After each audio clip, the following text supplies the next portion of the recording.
Hey guys, welcome back to the channel. This is a story about what if Naruto x Total Drama Island Harem. Before I start, please support for more amazing content and do consider subscribing to my channel and share this video with your friends. This is written by KURONODONO12 and link in description and support writer. Let's start the video. Yo, we're coming at you live from Camp Wawanka somewhere in Matoska, Ontario. I'm your host Chris McLean. Dropping season 1 of the hottest new reality television shows at this very moment. 23 campers singed up to spend 8 weeks here at this old summer camp. Every few days they will face challenges with the winners earning a reward and the loser having to send one of their own to walk the dock of shame to the loser boat and leave the island never to return. Chris walks over to the campfire pit and continues his speech. Their fate will be decided here at a dramatic campfire ceremony. All but one of the campers will receive a marshmallow and the one who doesn't will be the one who goes home.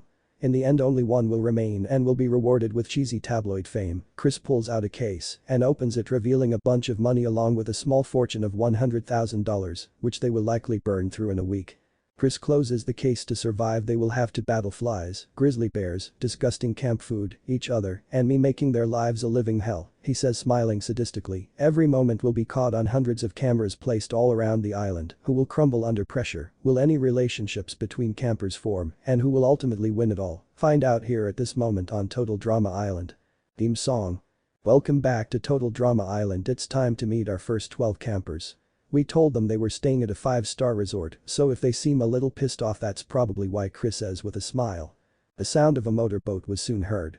The first of the contestants to arrive was Beth. She was slightly on the pudgy side with chestnut brown hair done in a high ponytail. She wore a green and gold shirt festooned with a variety of pin-on buttons and pale pink slacks. Beth wore Coke bottle glasses and braces. "Beth, what's up?" Chris greeted the perky girl. "It's so encouraged to meet you. Wow, you look shorter in real life." Beth's manner was as awkward as her body, which pissed Chris a little due to him hating it when people pointed out his height. Thanks," Chris dryly remarked. The next person to arrive was DJ. A bit on the tall side, wearing a white cap, brown shirt and black shorts, showed up. Without a doubt his stature made him look very athletic. "DJ." Chris greeted the second of the contestants. "Yo. Chris McLean, how's it going? Hey, you sure this is the right place here? Where is the hot tub at?" he asked looking around. He read somewhere in the contract about a hot tub. "Yo, dog. This is Camp Wawanaka." Chris redirected the topic and pointed out to the direction of where the campsite was. "HMPH. Looked a lot different in the application form," DJ says. The next camper was Gwen. Her short hair was dyed pitch black and highlighted in teal. Her cool colored outfit consisted of a sleeved corset top that arranged her mid-C cup breasts to their best advantage. A short skirt with a patchwork look. Forest green hose. And black knee-high platform boots. Her pasty complexion was not the artificial chalky white of hardcore goth. "Hey Gwen." Chris greets. Gwen looks around. "You mean we're here?" she asked, wondering if the trailer off in the near distance would fit a handful of people, let alone all the contestants. Chris laughs. "No, you're staying here," he says, gesturing to the old log cabins. "The trailer is mine and comes with AC," he says, pointing out said trailer. Gwen scowls. "I did not sign up for this," she says. Chris smiles. "Actually you did, it's right here in the contract," he says, holding up a contract before Gwen grabs it and tears it up. "Funny thing about lawyers, they always have many copies." "I'm not staying here," she says stubbornly. "Well, I hope you're a good swimmer because your boat just left," he says, getting her attention before she sighs and joins the other contestants. The fourth contestant to arrive was Jeff, a cowboy type who wore sandals, jeans, a pink silk button-down shirt and a 10-gallon hat. "Chris McLean. What's up, man? It's an honor to meet you, man," the party boy greeted the host. The Jeff stir. "Welcome to the island, man," Chris greeted. "Hey, thanks, man." Gwen looks at the two and says, "If they say man one more time I am going to puke." The next boat drove up. "Everyone, this is Lindsay," Chris says as a blonde stepped off the boat. She sported a warm colors ensemble consisting of stylized cowboy boots, a halter top that strained a little against her D-cup breasts, a baby blue bandana kept her hair out of her face, her skin was fair and flawless, and her face was made up subtly and skillfully. "Not too shabby," Chris chuckles. "Yatina, look at her." "Hey, you look familiar," Lindsay says, seeing Chris. Chris just deadpans. "I'm Chris McLean, the host of the show," he says. Lindsay smiles. "Oh, that's where I know you from," she replied sheepishly, while thinking, yes, my plan to act stupid is working so far. The next contestant to arrive was Heather.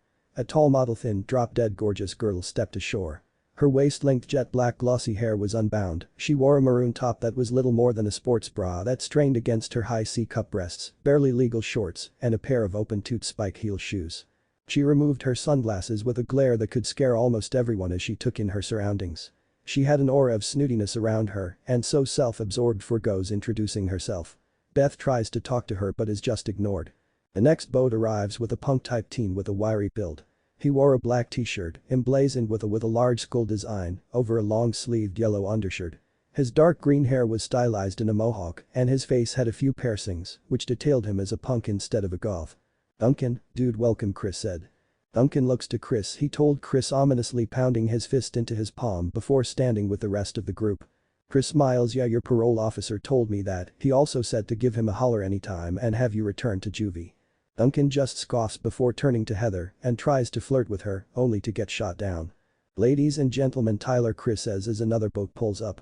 Skiing behind the boat is a teen wearing a red jumpsuit and white sneakers. The boat turns when it reaches the dock and throws out his luggage before cutting the tow rope, causing him to flip across the water and crash into the dock, causing everyone to wince. Tyler gets up and introduces himself before standing with the rest of the group as another boat approaches. On the boat is a teen wearing thick glasses. Below his lip are a few wisps of hair, presumably meant to be a soul patch, and on his was a crop of brick red hair. Chris laughs and the kid sighs. "Welcome, Harold," he says before the kid goes on about how his skills are more favorable here and takes his place with the others. Next to arrive was a teen wearing casual clothes consisting of a green shirt with a black handprint emblazoned on it and brown pants. In lieu of luggage he had a large backpack and carried what looked like an acoustic guitar case. "Trent, welcome," Chris greets before they start talking about Trent seeing him on a figure skating show before he stands next to Gwen and smiles at her, which she just ignores. Another boat arrived carrying a tall and willowy girl who had that girl next door vibe. She wore her long naturally blonde hair and a low ponytail that was more functional than fashionable. And she wore no makeup. She was dressed simply in a sky blue hoodie, shorts and sandals, and she carried a red and gold surfboard.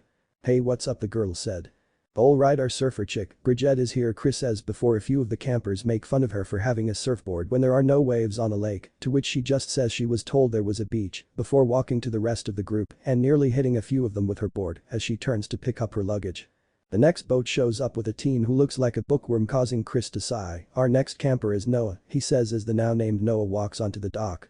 Noah looks to Chris. "Did you get the memo about my allegories?" he says. Chris just sighs. "I'm sure it's around here somewhere," he says as Noah walks over to the rest of the campers and makes fun of Duncan's piercings before Duncan picks him up and threatens him before tossing him to the others. The next boat arrives carrying a dark-skinned teen, wearing a brown shirt and jeans that hugged her hips. She had gold hoop earrings and her black hair was pulled up into a ponytail. "What's up, y'all? Lashawna's in the house," she yells as she gets off the boat.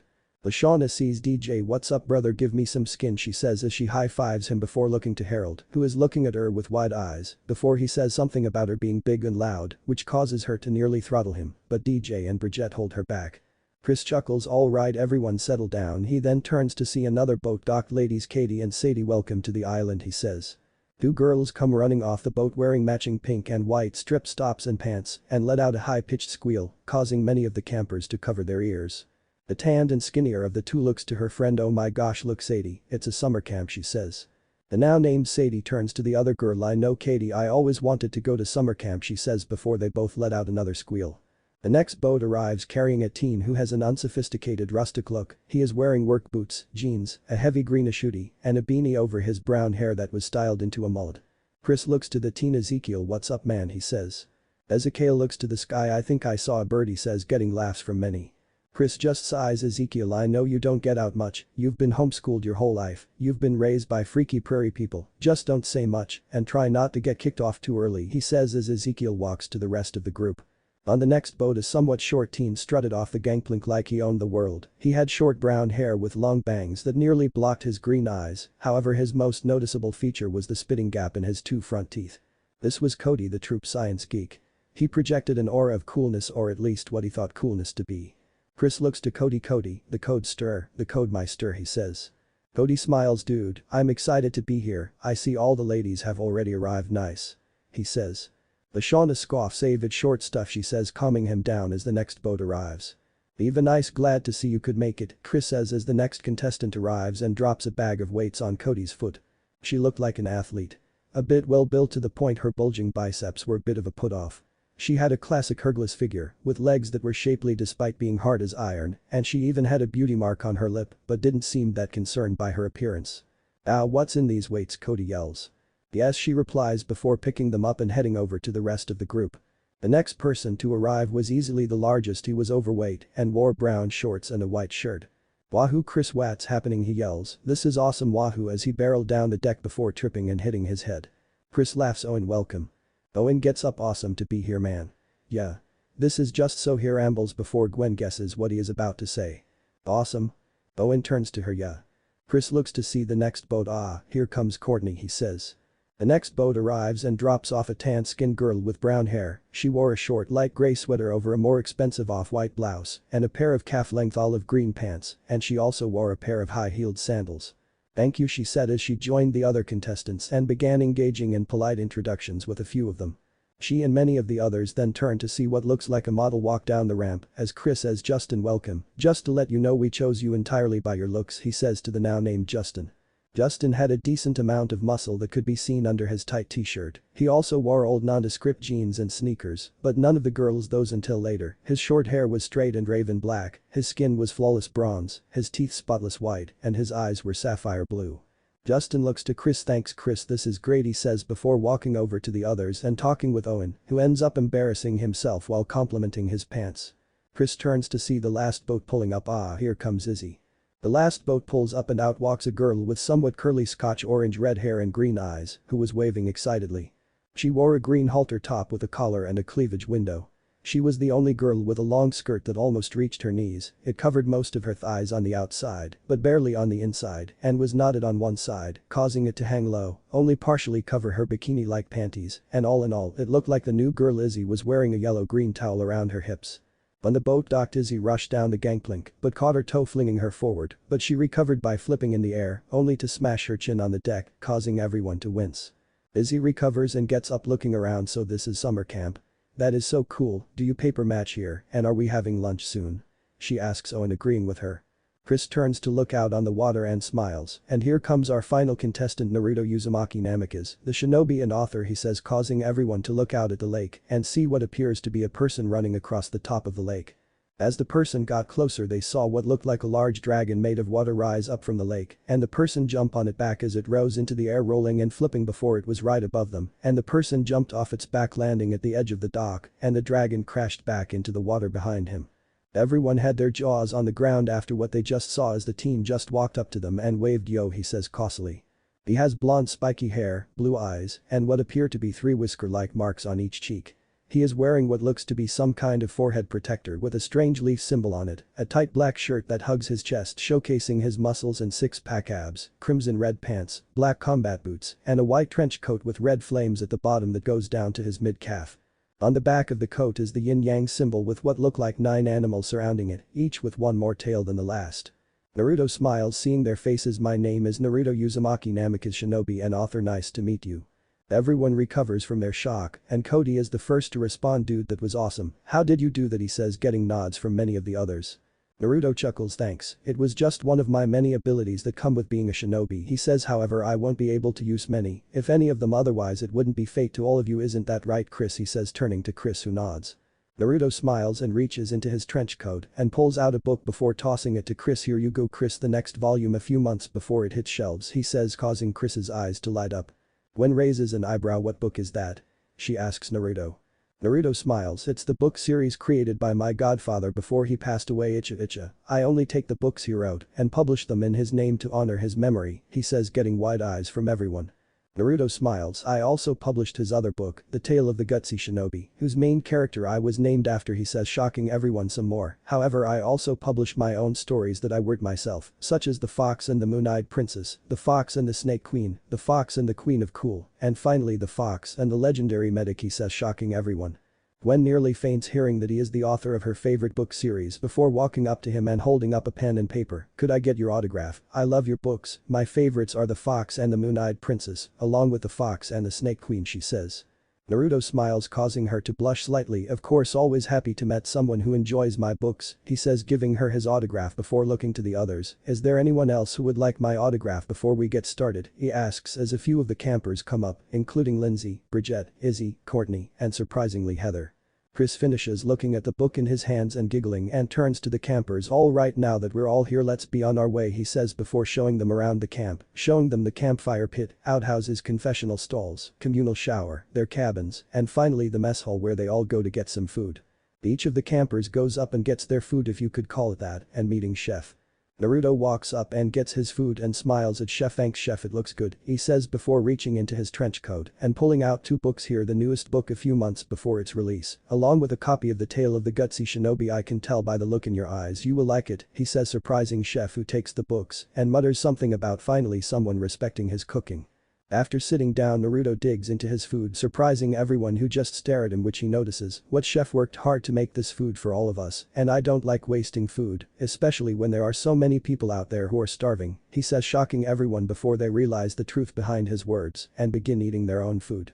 A little while later, Chris walks in and tells everyone to meet by the flagpole, and after everyone is gathered, he smiles. "Okay everyone, due to having an odd number of contestants, we will be having an elimination challenge right now before I split you up into teams and we go on with today's challenge," he says. Many of the campers are shocked while a few, including Naruto, just smiles and thinks let the fun begin. End chapter 1. What? That was the collective response of everyone except Naruto after hearing what Chris had just told them. "But we just got here," Beth says, getting nods from a few of the campers. Chris smiles. "Too bad," he says, "sing song now. Our first challenge will be," he pulls out a medium-sized black ball that has some kind of timer on it, paint bomb tag.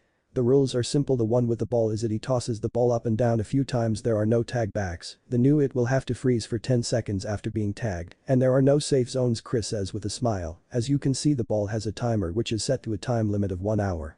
And when the timer runs out, the ball will explode and person holding it will be covered in paint that won't come off for a week, and the loser will leave on the dock of shame with no shower," he finishes explaining. "No shower?" Lindsay gulps. "It would be humiliating to go out like that, even more so on the first day." Chris wiggles his eyebrows. "So anyone want to be it?" he asks, getting no answer. Naruto smiles. "Sure, I'll be it," he says, get shocked looks from everyone. Chris tosses Naruto the ball. "Okay, the game begins now," he says as everyone takes of running to get away from Naruto as the timer begins to tick. Naruto just stands there, causing Chris to stare at him. "You know that you can go now, right?" Naruto laughs. "Yeah, but I thought I would give them some time to hide. It makes the hunt so much more fun, don't you think?" he says, getting a nod from Chris. 55 minutes left. Naruto had started searching for the campers. "Can't wait to see someone get blasted in paint," he says before walking toward the boathouse since it was close and someone might be in there. Tyler. The jock had emptied a crate and was currently hiding in it. "This game is mine," he says before chuckling, only to stop when the lid to the crate is and opens and he sees a smiling Naruto holding the bomb. A few moments of silence pass. "How did you find me?" Tyler asks. "Well, the boathouse is close to the starting point, so I decided to check there first, and I heard you laughing," he says before tagging Tyler and leaving. Gwen was currently hiding in some bushes watching Lindsay run around in a circle, looking for somewhere to hide, thinking I wonder if I should tell her that she is just running around in a circle, before she decides to wait and see to a little while. Harold was currently hiding in the bathrooms using one of the stalls when he hears the door open and suddenly the stall door he is in flies open, causing him to yell, only to reveal Cody.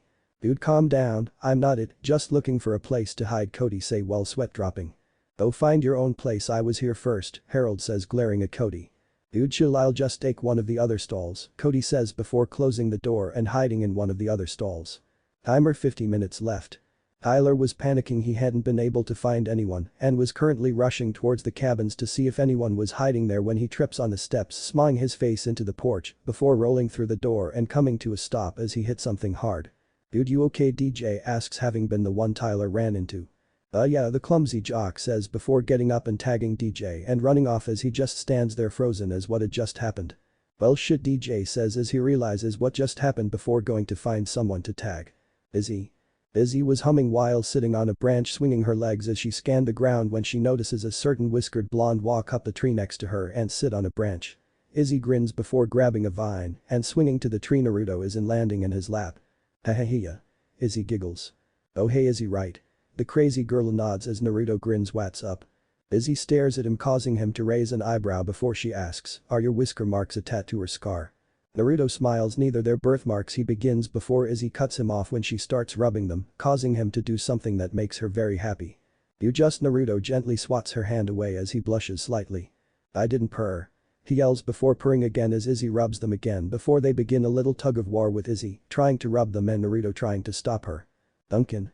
The punk scowled. Somehow DJ had found his hiding spot and had tagged him, leaving him with the bomb, and was scanning the area when he spots something that makes him smile and runs over and tags the person before running off. Bonful Noah sighs as Duncan runs off after tagging him and notices there is only about 15 minutes left on the timer before the bomb explodes. Before he starts wandering around thinking that if he waits until the last minute before handing it off due to them having to freeze, he would get away and they would be out, and continues walking as a plan forms in his mind. Time left 15 minutes. Cody and Trent. The duo was hiding under a table in the arts and crafts building discussing their favorite types of music. Heather. The Queen Bee was sitting on a sink in the communal washroom filing her nails without any worries because she had locked the door to the washroom.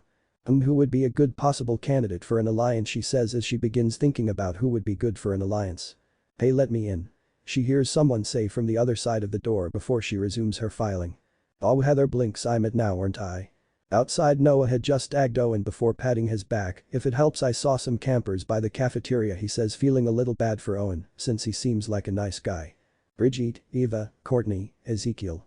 The girls grow at Ezekiel as Eva grabs his neck. What did you just say? She growls out. The reason why the girls are so angry is due to Ezekiel making one of the biggest mistakes a male can possibly do, make a sexist comment about a woman, and to make matters worse, he did it right in front of 3 women. I said it, lucky you 3 have me protecting you, since girls are weak. Ixa and the others growl. My dad told me to watch out for the girls, since they need a lot of help. Courtney joins Eva. Besides, boys are smarter than girls, so we have to help you, he says before Brigitte opens the door and Eva tosses him out where he landed at Naruto's feet. Naruto had managed to escape from Izzy and was walking to the cafeteria when the door opens and someone flies out before landing at his feet. He looks down to see Ezekiel before looking up to see a very pissed off Brigitte, Courtney and Eva, and raises an eyebrow. He did something stupid, didn't he? Naruto asks, already having an idea of what Ezekiel may have done. He made a sexist comment saying women aren't as smart as men and that we need his help because women are weaker than men, Eva says through gritted teeth, getting nods from Courtney and Brigitte. Naruto helps Ezekiel up before reaching behind his back. Hey Ezekiel, catch, he says, tossing something to him. Ezekiel catches the object before looking at it, noticing it is the bomb, and sees that there is only 10 seconds left on the timer and pales before looking at Naruto. Shouldn't have made a sexist comment, man. Women are in fact stronger than men for many reasons, the top one being them going through childbirth, Naruto says, getting looks of shock from the 3 girls. Now how about the 4 of us sit back and watch the fireworks, Naruto says, looking at the girls and smiling, which causes Eva and Courtney to blush slightly, while Brigitte blushes so hard she almost looks like a tomato. Ezekiel watches the timer tick down and when it reaches 1 he closes his eyes and the bomb explodes. Naruto and the girls sit back and watch as a huge pillar of paint rises into the air before crashing down. Damn, I have to hand it to Chris, that was pretty awesome, Naruto says, getting nods from the girls. Suddenly they hear an air horn challenge over. Everyone gather at the cafeteria, they hear Chris say, and they head back to the cafeteria. After everyone is gathered, Chris smiles and turns to Ezekiel, who is covered in a rainbow of paint. Well Ezekiel, if only you had kept your mouth shut, you wouldn't be the first one out, he says, getting chuckles from some of the guys, while the girls who had been told of what Ezekiel said smile. But Chris, I had the ball when the timer ran out. How is Ezekiel out? Owen asks, curious as to how Ezekiel got coated in paint when he had the ball. Naruto laughs. Well, that's where I come in, he says, getting everyone's attention. When I first got the ball and all of you left, I switched it out with an exact copy I made before going to find everyone, he says, shocking everyone. Owen pushed the button under the timer and hand me what's inside, Naruto says, and Owen does so, causing the ball to open, revealing a scroll which he hands to Naruto. Naruto unrolls the scroll and channels a little chakra into it, causing a poof of smoke, and when it clears it reveals a small stack of books, all with a gold cover and wrapped in plastic, which he hands to Owen. Congrats Owen, you just won yourself a complete collection of all my books, including the newest one which isn't released yet, all of which are the super limited edition versions which have a gold cover and are all signed by me, Naruto says, causing many to have their jaws drop. Naruto sees this and laughs. Chris recovers and clears his throat. Well Ezekiel, man, time to walk the dock of shame, buddy, he says. Can I at least take a shower first? Ezekiel asks, hoping to at least be able to take one to try and clean off the paint. Nope. Chris says with a smile on his face as Chef comes and picks Ezekiel up before throwing him onto the boat of losers as it leaves the island. Chris then turns to the remaining campers.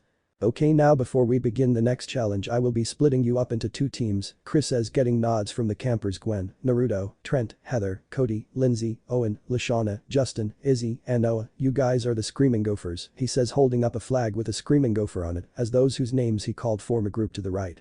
Now Jeff, Bridget, DJ, Beth, Tyler, Sadie, Katie, Courtney, Duncan, and Eva, you are now the killer base, Chris says, holding up a flag of a killer base. Now go change into your swimsuits and meet me at the top of that cliff over there, Chris says, pointing to a 1,000 feet cliff overlooking the lake, causing many of them to pale before they head to their cabins. Naruto and the boys head into their cabin and look at the bunk beds. I'll take the bottom bunk over there if that's alright with everyone, Naruto says, getting nods as DJ decides to take the bunk above him. As everyone is picking their bunks, they hear a scream from the girls' cabin and Naruto rushes over. Naruto opens the cabin door to find the girls standing in a corner. What's wrong? He asks. There is a cockroach over there. Lindsay yells in terror, getting nods from the other girls.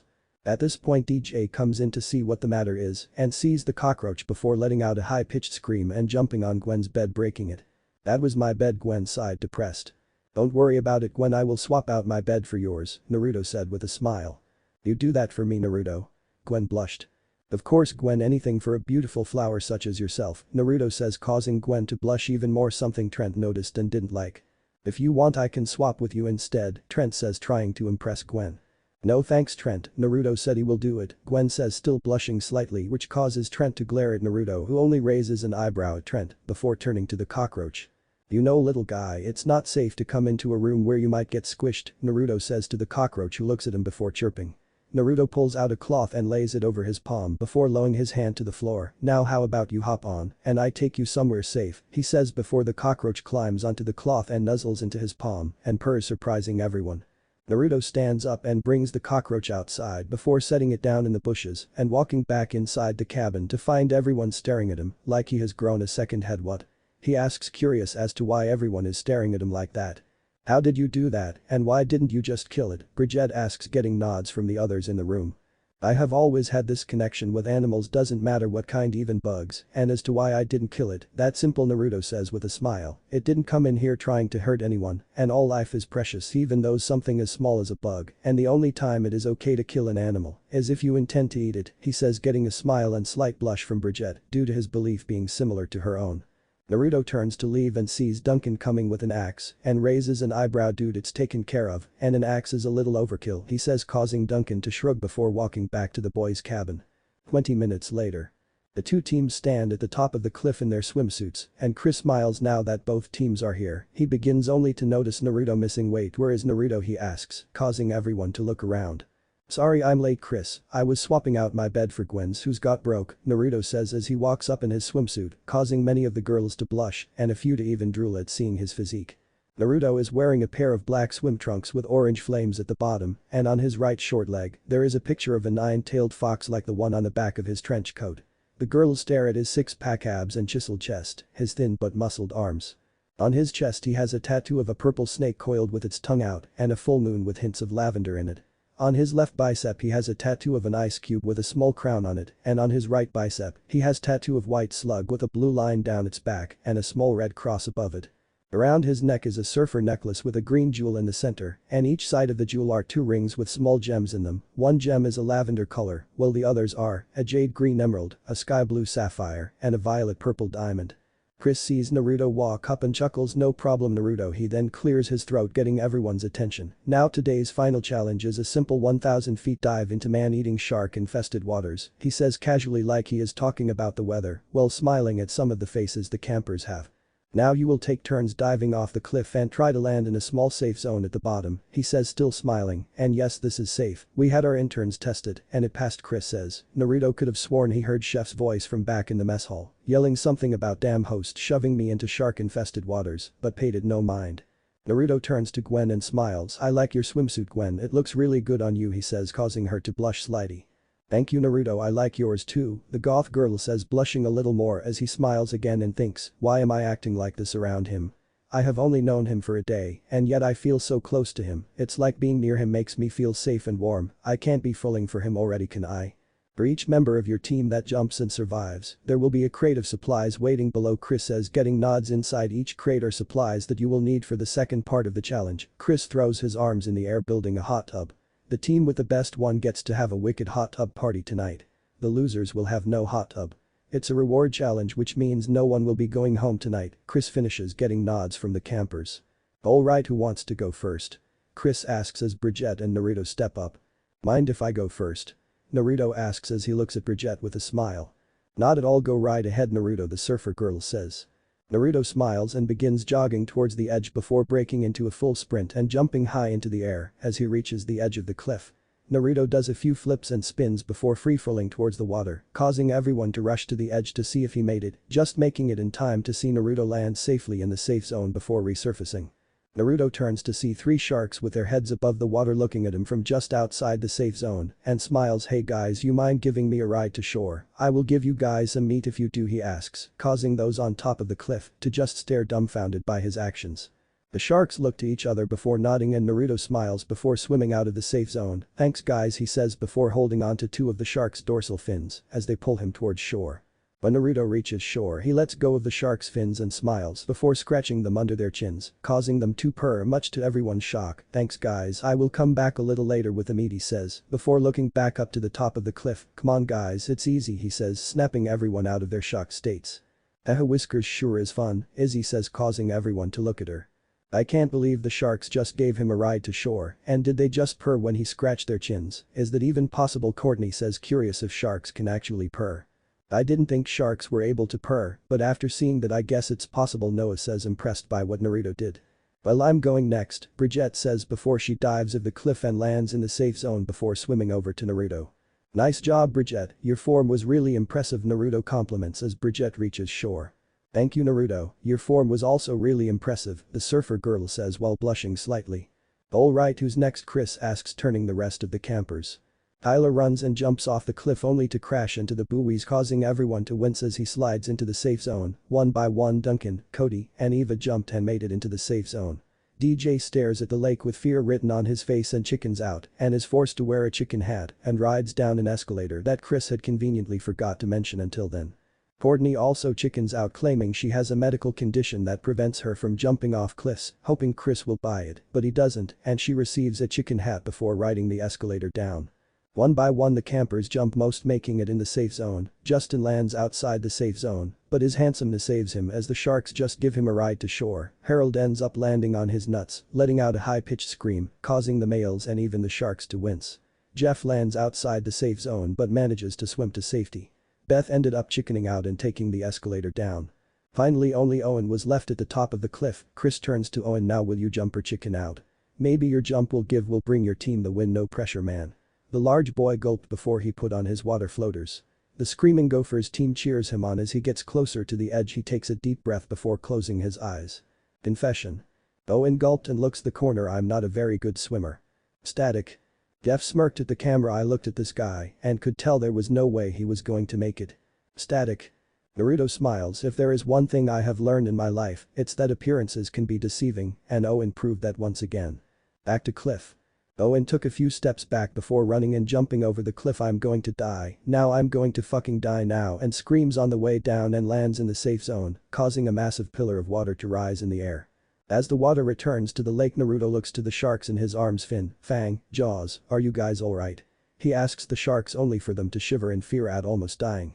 After Owen makes it to shore, Chris arrives. Well, that was exciting, now take your crates and head back to the flagpole to begin construction on your hot tubs, he says before riding off on his ATV, and the campers pick up their boxes and race back to the camp. Naruto sees Gwen struggling with her 2 boxes. Hey Gwen, want me to take one of those for you? He asks with a smile that causes her to blush slightly. Gwen looks at Naruto, but Naruto, you are already 3 boxes, how will you carry another, she asks him. Naruto smiles and sets his boxes down before taking one of Gwen's boxes and balancing on his left shoulder before picking up his boxes and placing on his other shoulder while the other are under his arms. Now let's hurry back and get this hot tub built so we can relax, Naruto says as Gwen stands there amazed by his strength and blushing a little at how his muscles flex and compact as he carries the boxes. Gwen isn't the only one to notice Naruto, as Izzy, Lindsay, and Bridget also notices, and each blush at seeing him do this while running through some not-so-PG scenarios in their heads and silently growling at how lucky Gwen is for being so close to Naruto at the time. On the way back to the camp, Katie and Sadie end up squatting over some poison ivy when they have to pee and end up running to the water to soak their behinds, and Courtney ends up getting stung near her eye by a bug, causing it to swell up. The campers reach the campground and begin construction of their hot tubs, and once they're done, Chris rolls up on his ATV. "Okay, time's up, let's see how you did," Chris says, looking at the two hot tubs. The killer base's hot tub looks like it's about to fall apart, while the Screaming Gopher's tub looks perfect. "Okay, Screaming Gophers win, which means they get the tub," Chris says, causing the Gophers to cheer. Naruto looks to the base and sees them sulking a little. "Hey Chris, is it alright if we share the tub with the other team?" he asks, causing the base to look up at him. "I don't see why not," Chris says after thinking for a minute, causing the base to cheer before everyone gets in the tub.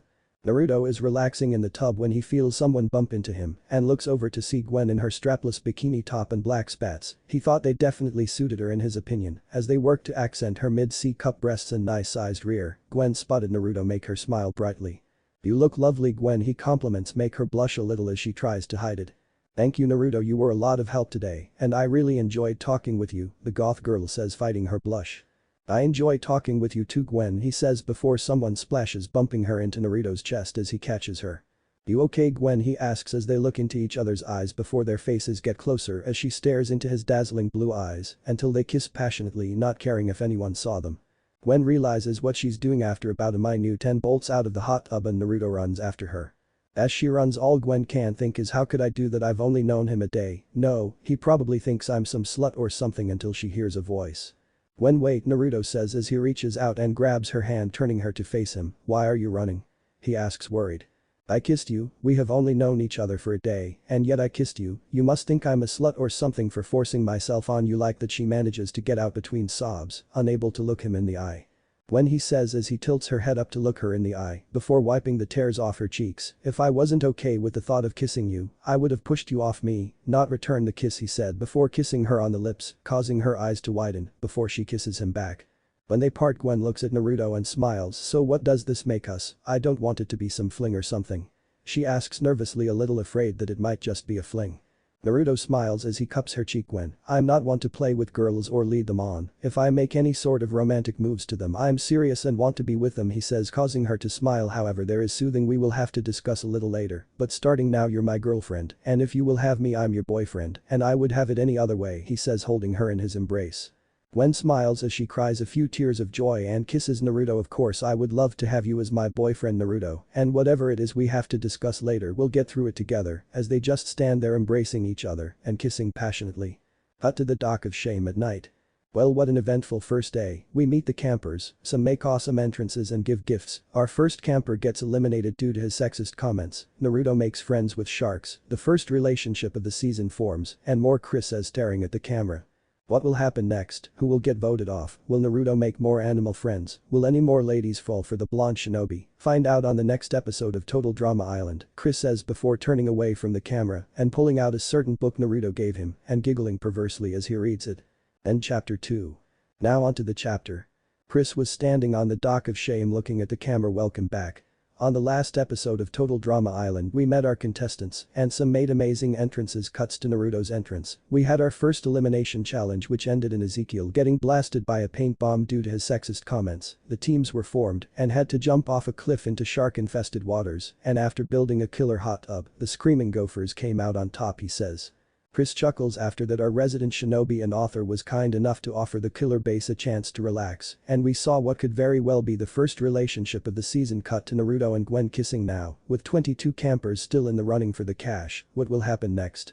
Will Naruto make more animal friends and win the hearts of some of the other female campers? What challenge will the campers face next? Cue evil chuckle. And who will be the next camper to ride the dock of shame? Find on now on Total Drama Island, he says before the screen cuts to black.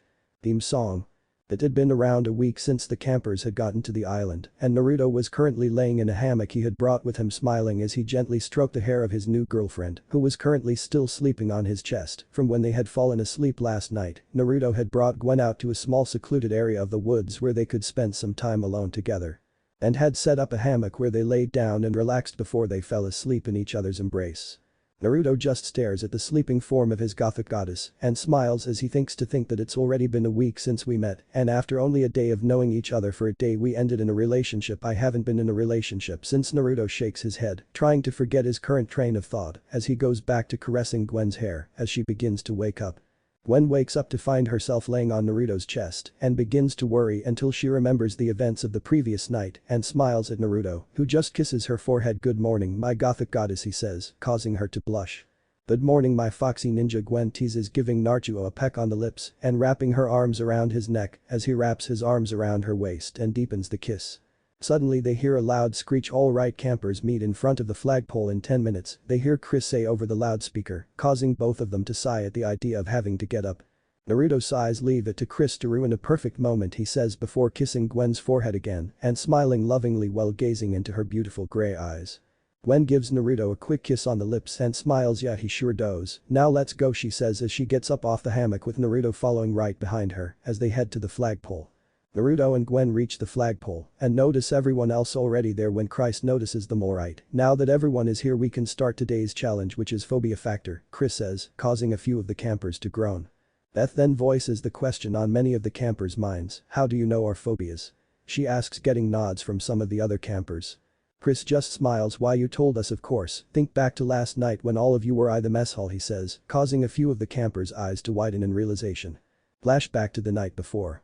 All of the campers were sitting in the mess hall eating when Naruto walks over with some green jello with a gummy worm in it. "Hey guys, chef just gave me some extra dessert, so I thought I would share it with everyone," he says, setting the plate of jello down on the table. Courtney yells, seeing the jello. "Ah, get it away from me," she yells, startling everyone. Duncan snickers. "Geez, princess, what's the matter? Afraid of jello?" he teases, gaining a few snickers from some of the other campers. Courtney shivers. "No, I just can't stand the green kind, it reminds me of snot," she says, trying to defend herself. DJ then sees what's inside the jello. "Ah, snake," he yells, jumping in the air and knocking the jello onto the floor. Naruto sees this and sighs. "DJ, chill man, it's just a gummy worm," he says, picking up the gummy worm and showing it to DJ. DJ just sighs. "Sorry, it's just snakes terrify me," he says while thinking how he just made a fool of himself. After DJ calms down, each of the campers start saying their biggest fears. Owen and Izzy say theirs is flying, Trent says mimes, Lindsay, Katie and Sadie all say theirs is a bad hair day, Beth and Eva are afraid of being covered in bugs, Tyler is afraid of chickens, Noah is afraid of not having a book to read for a day, Heather is afraid of sumo wrestlers, Cody is afraid of disarming a bomb, Bridget is afraid of being alone in the woods. Duncan is afraid of Celine Dion standees, which causes a few of the campers to laugh, and Gwen says she is scared of being buried alive. Duncan turns to Naruto. "So Naruto, what's your biggest fear?" he says, curious to know what the blonde shinobi author is afraid of. Naruto sighs before getting up and heading to the door. "When I was a little kid, it was ghosts," he says before stopping when he turns his head around slightly, causing some of the campers to gasp silently when they see the look in his eyes. "But when I got older, it changed to not being able to protect those who are precious to me," he says in a dead voice with his eyes portraying immense pain and sadness before he walks out the door. Gwen sees the look his eyes and rushes out after him, leaving everyone shocked before Cody asks, "What was that about? Did all of you see his eyes?" he says before a meat cleaver goes flying through the air, nearly hitting Cody before sticking into the wall. Everyone turns to see Chef glaring. "Drop it," he warns before walking over and retrieving his cleaver. "Chris and I are the only ones who he has told his past to. It was something he decided to do when we told him he had been selected for the show. I won't go into details, but Naruto has seen things that would give even the most hardened soldier nightmares for life and cause them to break down, so just drop it," he says before returning to the kitchen, leaving the campers to their thoughts, all of which were about Naruto and what he could have gone through. After leaving the mess hall, Naruto had walked to the dock of shame where he sat down and just watched the lake when he notices someone walking up behind him. "Hey Gwen, come take a seat," he says, surprising Gwen that he knew it was her. Gwen takes a seat next to Naruto. "Naruto, what's wrong?" she asks, knowing that something must be wrong for his eyes to look like they did, as if he was dead inside. Naruto sighs. "I knew it was going to come up sometime, but I just didn't think it would be this soon," he says before turning to Gwen and holding her hands. "Gwen, what I am about to show you is my greatest secret," he says, shocking her before she nods. "Okay, I need you to close your eyes and put your forehead to mine," he says before she does so, and he thinks, well, here goes nothing, and closes his eyes. Gwen opens her eyes to find herself standing in the street of what appears to be some kind of village with a large mountain in the background that has 5 faces carved into it. "Where am I?" she asks, curious to how she got here when she was just on the docks with Naruto. "This is my mindscape," she hears before turning around to see Naruto standing behind her. "We are currently inside my mind, and the reason it looks like this is because I have the ability to change what my mindscape looks like, so I chose to model it off the village I grew up in," he says, shocking her. Naruto smiles before grabbing her hand and leading her around the village, explaining the various places before they end up on top of the Hokage monument and sit down on the fourth head in the line of the faces carved into the mountain. "Gwen, you are probably wondering how I am able to bring you into my mind," he says, getting a nod from her. "Well, it is tied to the abilities I showed when I arrived on the island and how I can do them," he says, shocking her. Naruto sighs as he looks out over the village. "Gwen, I am not from this world," he says, shocking her. "I see from your reaction, you are shocked and having a hard time believing me, so I will show you my memories," he says before waving his hand, causing a large screen to appear and begin showing Gwen his memories. Gwen's eyes widen as she begins seeing Naruto's memories from his birth to early child, where she sees him go through the hatred and abuse by the villagers, causing tears to roll down her cheeks. She sees him go through his school life in a ninja academy to being put on a team with 2 others his age. Gwen watches as Naruto's life continues playing out before her eyes, showing all the missions and adventures he went on up till the Chunin exams, then the Chunin exams themselves. She sees Naruto fight what looks like a giant raccoon made of sand, while riding what appears to be a large red toad. She sees him attend the funeral of the man she recognizes as the Sandaime Hokage who Naruto saw as a grandfather. She sees Naruto leave with Jiraiya, who was the one to teach him during the month break in the Chunin exams, to find some lady named Tsunade and bring her back to be the next Hokage. She sees him face 2 men who want to kidnap him for the Kyuubi sealed within him, finding Tsunade and the confrontation between the 2 of them, resulting in the bet.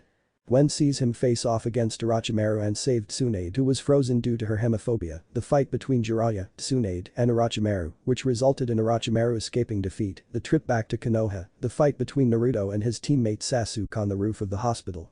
She sees Naruto talk to girls with midnight blue hair and white eyes that had no pupil who Gwen recognizes as Hinata Hyuga, one of Naruto's secret friends, and how they confess their feelings for each other before they go and meet with their other secret friend. Gwen watches as Naruto and Hinata meet with their other secret friend, who has chocolate brown eyes with no pupil and violet hair pulled into a pineapple ponytail, who she recognizes as Anko Mitarashi, and how Anko and Naruto confess their feelings for each other, Hinata and Anko deciding to share Naruto. She sees Naruto being told that Sasuke left the village and being sent out by Tsunade with his friends Kiba, Shikamaru, Choji, and Niji to go after him. Gwen watches as Naruto and his friends leave and encounter a series of enemies on the way, and one by one his friends stay behind to fight the enemies until it is just Naruto left and he confronts Sasuke at a valley that has 2 large statues. Gwen watches as they fight and cries as she sees Naruto get impaled in the chest twice by Sasuke's Chidori before Sasuke leaves. She sees Naruto's sensei Kakashi arrive and see the state Naruto is in before rushing him back to the village. Gwen cries as she watches Tsunade try and save Naruto, who is barely alive before he is finally stabilized, and she heals his wounds. She watches as Naruto wakes up in the hospital room to see Hinata and Anko by his bed, sleeping before they notice him awake and hug him before they talk and leave so he can rest. She sees Jiraiya arrive and tell Naruto he is taking him on a training trip for 2 years. Gwen watches as Naruto leaves with Jiraiya a few days later, after telling Anko and Hinata what is happening and them wishing him luck and that they will be here waiting for him. She sees his training trip with Jiraiya, where he meets a busty blonde named Samui from Kumo and watches as they hit it off for a few weeks before promising to keep in contact via messages. Gwen watches Naruto returns to the village after 2 years and meets with his friends before meeting with Hinata and Anko, who tackle and kiss him upon seeing him. She watches as Naruto tells them about his training trip and meeting Samui and how their feelings for each other grew as they kept in touch and how they became a couple, which causes Anko and Hinata to smile in happiness at the thought of sharing Naruto with another girl who truly loves him. Gwen sees Naruto meet with Tsunade and tell her about his trip. She sees him tell Tsunade about a gift he got for her and begins to go through some hand signs before his hands glow a golden green and he touches Tsunade's forehead before stopping. How Naruto told her to drop her hand, which Tsunade does to reveal she is 24 again, which causes her to cry and hug Naruto. Tsunade asks why he did this and Naruto tell her, over the last 2 years, I have thought about my feelings for you and realized that I love you and wanted to give you a gift which would allow you to have a chance to be the one thing that you wanted most of all, which was a mother. Even if you don't want to be with me or feel the same way, I still want you to have the option to be a mother. He says, causing Tsunade to cry tears of joy before kissing Naruto. Gwen smiles seeing this as she continues to watch and sees Naruto tell Tsunade about Hinata, Anko, and Samui, to which her eyebrow twitches a little before she laughs and calls for Anko and Hinata, who after a little while arrive and are shocked to find out that Naruto not only de-aged Tsunade, but also confessed to her and she accepting his confession. Gwen watches as Naruto saves Gaara from Akatsuki, the battles he had against Akatsuki, including the one against Pain where he nearly lost Hinata, meeting his father in the seal, when he nearly went full Kyuubi, thinking Hinata had died, how he met with Nagato, heading to the island to learn how to control the Kyuubi, meeting his mother in the seal, and her helping him learn how to handle the Kyuubi's chakra, and finding out the Kyuubi's name was Kurama. Finding out that the 5 Kages had declared war on Akatsuki and were currently fighting an army of white Zetsu, along with the resurrected forms of many of their friends and past shinobi. Gwen watched as Naruto rushes off to join the war with fellow Jinchuriki Killer Bee, fighting against the army of white Zetsu and resurrected shinobi, facing off against the resurrected Jinchuriki who had died when their Biju were removed, facing off against the resurrected Madara Uchiha.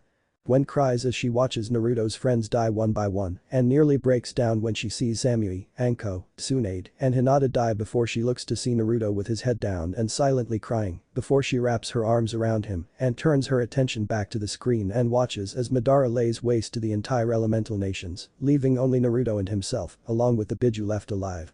She watches as Naruto and Madara face off, and after a long battle Naruto is finally able to defeat Madara, leaving him as the last person left alive in the elemental nations. She watches what happens next, causing her eyes to widen. Flashback within a flashback. Naruto had just defeated Madara, however he was the only one left alive in the entire elemental nations besides the Biju who gather around him as he breaks down crying it's over, but what's the point, I am the only one left alive. He manages to get out between sobs as he thinks of everyone who had died before, thinking about Samui, Anko, Hinata, and Tsunade who he was going to propose to after the war was over. The Biju look down at Naruto, saddened by how things have turned out and how Naruto had gone through so much only to have nothing left to show for. Kurama looks down at Naruto, the boy who had released him from the hatred and anger that had corrupted him, the young man who had become friends with him, who he saw as a brother, and for the first time since the passing of the Sage of Six Paths feels devastated. Kurama looks to the other Biju, all of whom he can tell are feeling the same way, and nods, causing them to nod back in understanding at what Kurama is thinking, before he looks back down to Naruto. Naruto, all of us are sorry beyond belief for what has happened, he says, getting Naruto's attention. Naruto looks up and Kurama, I don't blame any of you for what has happened, Kurama. I blame myself for not being strong enough to protect everyone, he says, causing the Biju's eyes to widen and tears to form, as think that even after all that has happened due to their existence, he doesn't blame them.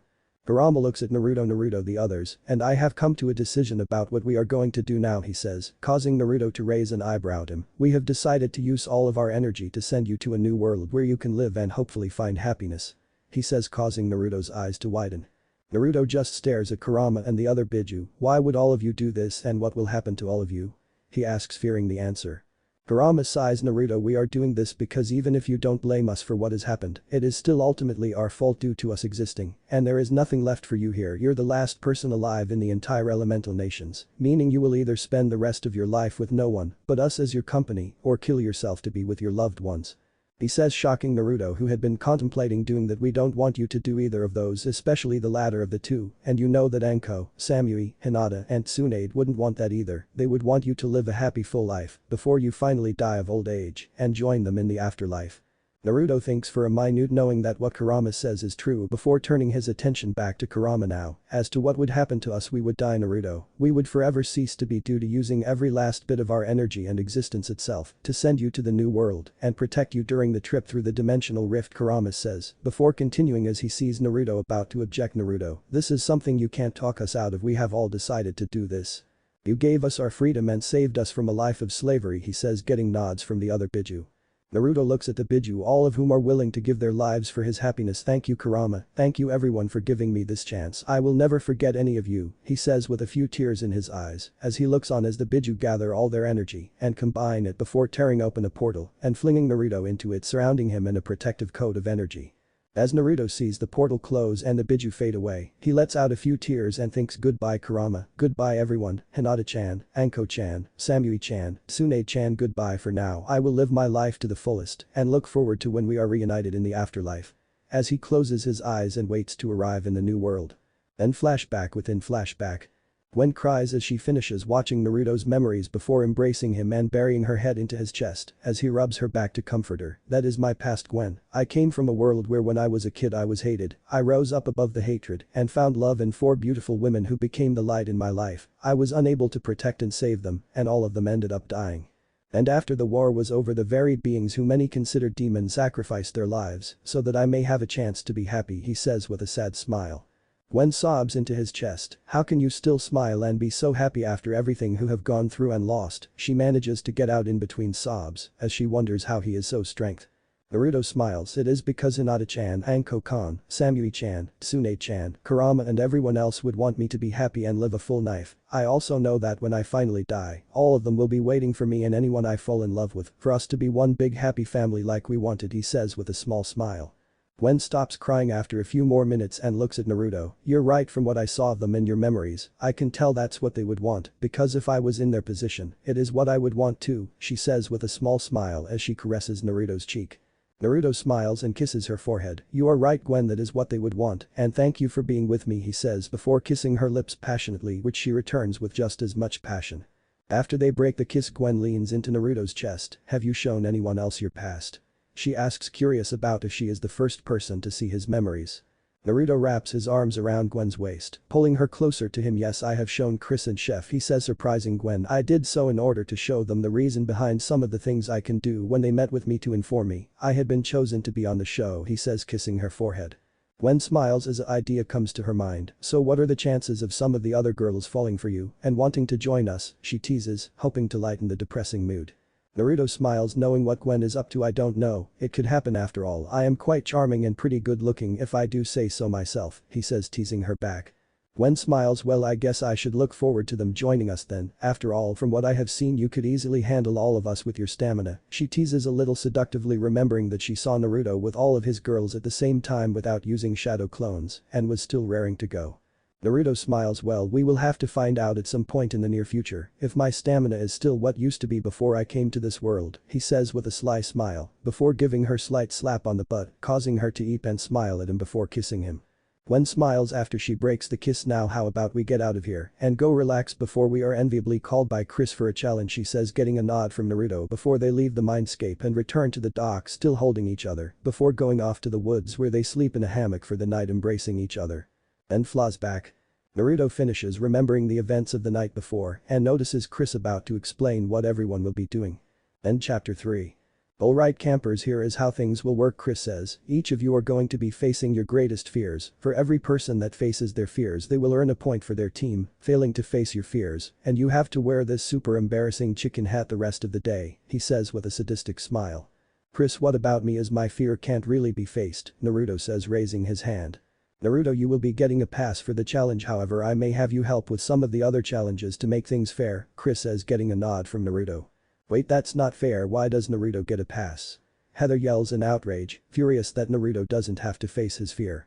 It's because we can't have him face his old fear of ghosts because he got over it and we don't have the resources for him to face his current fear, Chris says before narrowing his eyes. Even if we did have the resources to have him face it, he still wouldn't have to. I may be someone who enjoys the suffering of others to boost ratings, but even I am not heartless enough to make Naruto face his fears, especially after what happened in his past, he says. Everyone's eyes widen hearing this before they turn to see Naruto with his head down and his bangs covering his eyes. A few of them are even able to see his shoulders shaking slightly, as if he is holding back sobs. Gwen wraps her arms around him and rubs his back to comfort him for a few minutes before he looks up and smiles. Naruto then turns to Chris and sends a silent thank you to him. Well, let's get started, shall we? Chris says, Heather, you're up first, so met all of us in the theater because there is a special guest there waiting for you who just loves sumo wrestling, he says, causing Heather to nearly choke on her drink. When it's time for some fun on the beach, or in your case under it, he says, causing Gwen to gasp and Naruto to put his hand on her shoulder to comfort her. Chef, don't you have something special for Tyler? Chris asks as Chef walks up carrying what looks like a whole deep fried chicken on a stick before handing it to Tyler. Tyler hesitantly grabs the dear fried chicken and takes a bite of it, only for the chicken to shake and reveal that it is still alive, causing Tyler to scream in terror. Trent, for you we have a special performance arts guest of the silent variety, Chris says with a sinister smile, causing Trent to pale. Katie, Sadie, Lindsay, enjoy your new haircuts, the host says before placing mullet wigs on the three, and you can't take them off until the end of the challenge, he says. Oh, and Izzy, the two of you get a special ride on air, Chef, he says, gesturing to Chef, who is now in a pilot's outfit standing in front of a plane that looks like it is about to fall apart, causing Owen to gulp and Izzy to laugh manically.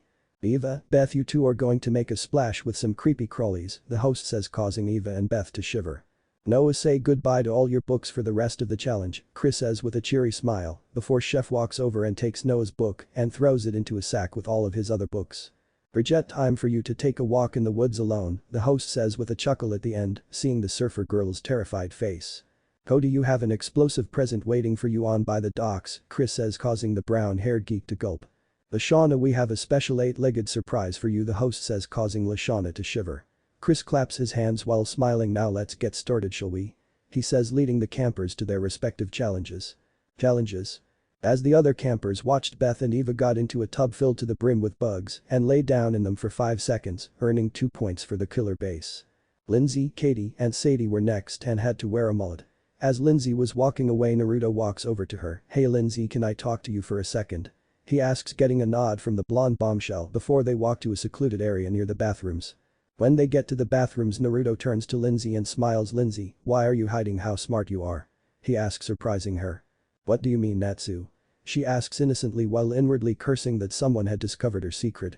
Naruto sighs. Lindsay, you can drop the act. One can tell you are faking being airheaded. I used to do the same thing, I just want to know why you're doing so, he says. Lindsay sighs, realizing the gig is up. Okay Naruto, you caught me. I am not an airhead like everyone thinks I am. In fact, I am actually really smart and used to get all B's or A's in school, she says, getting a nod from Naruto as he gestures for her to continue. The blonde bombshell continues her story. I started acting this way in middle school when I entered puberty. When puberty started for me, I started to develop very fast, and in less than a year I had a figure that not even most high school girls had, which made a lot of the girls in my school jealous. Then there was the fact that I was really smart, which made them even more jealous, to the point where I started getting bullied heavily, she says as a few tears trail down her cheeks before she wipes them. Naruto can't help but feel sympathetic for Lindsay since he faced a similar situation when he was in the academy. After Lindsay wipes her eyes, she continues, they did all sorts of mean things to me, like throwing my things in the bathroom toilet, putting tacks in my gym shoes, cutting my gym uniform, isolating me, leaving me with no friends, and so on. She says as she wipes more tears from her eyes. By the end of the first semester of 6th grade, I couldn't take it anymore and thought about committing suicide, but decided against it since that would only let them win. Instead, I decided to take up a mask of an airhead and blonde stereotype, and as a result my grades dropped significantly and my bullies stopped harassing me. However, there was the side effect of many of the boys in school trying to date me for my body, thinking I was stupid and could be manipulated into having sex with them, she says with a sad smile. Lindsay wipes a few more tears away before continuing, when I found out I had been selected for the show, I decided to keep my mask of an airhead so the other contestants wouldn't make fun of me like I was in middle school, she says sadly. Naruto can't help but see a younger version of himself standing in front of him as Lindsay finishes her story. Lindsay, you and I actually have a lot in common, he says, surprising the blonde bombshell before he continues. I come from a very remote village, but on the day I was born there was a big disaster and a lot of people lost their lives. As I grew up, the majority of the village either avoided me, insulted me, and sometimes mobs were form and chase after me trying to hurt me, especially on my birthday, he says. Lindsay gasps hearing this, but why would they do that, and where were your parents? She asks, fearing the answer. Naruto smiles sadly. My parents were among those who lost their lives the day I was born, so I grew up as an orphan. Now as for why they would do all those things to me, it was because I was the only baby born on the day of the disaster and was a constant reminder of that tragic day. I was also a really smart child, so when I entered school, I was among the top for grades, which many of the villagers didn't like, so they got even more aggressive towards me. He says, causing Lindsay to begin to cry softly. Naruto smiles sadly. It was at that point that I thought about suicide and even tried to kill myself, he says, causing Lindsay to gasp. I would have succeeded if it wasn't for 2 people who had been secretly helping me. They were Anko Mitarashi and Hinata Hyuga, my first 2 friends, he says with a smile.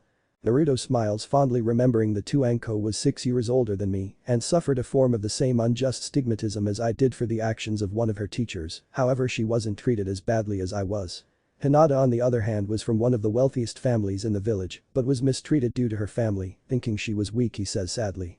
Naruto wipes a tear from his eye before continuing. Anko and Hinata saved me from myself and became my first 2 friends. However, the 3 of us decided to keep our friendship a secret so that the villagers or Hinata's family wouldn't try and hurt us even more.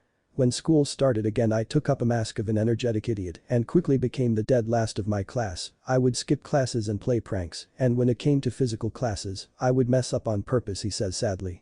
Naruto smiles. However, whenever I was around Anko and Hinata I would be myself, and it is only thanks to them that I am where I am today, he says. Lindsay is just shocked by what Naruto has told her until she realizes something. Naruto, you said that Anko and Hinata were your friends, as in past tense. What happened? She asks, fearing the answer.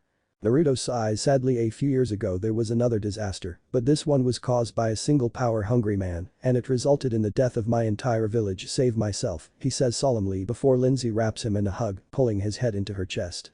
Lindsay holds Naruto to her chest as tears trail down her cheeks as she comforts her fellow blonde. Naruto, I am sorry for having you relive painful memories, she says while sobbing.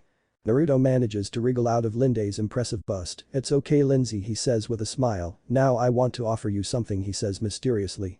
Lindsay raises an eyebrow. What is it you want to offer? She asks warily. Naruto smiles and extends his arm. I want to offer you my friendship and be your friend, he says. Lindsay's eyes widen hearing this, shocked by what Naruto just offered her, before she smiles and hugs him again with tears running down her cheeks. Of course I want to be your friend Naruto, she says happily. Naruto smiles and returns the hug. You're welcome Lindsay, however I ask that you be yourself when we aren't with the others. I want to get to know the real Lindsay, he says. Lindsay smiles. Of course Naruto, she says, happy that she can finally be herself, even if it is only around one person.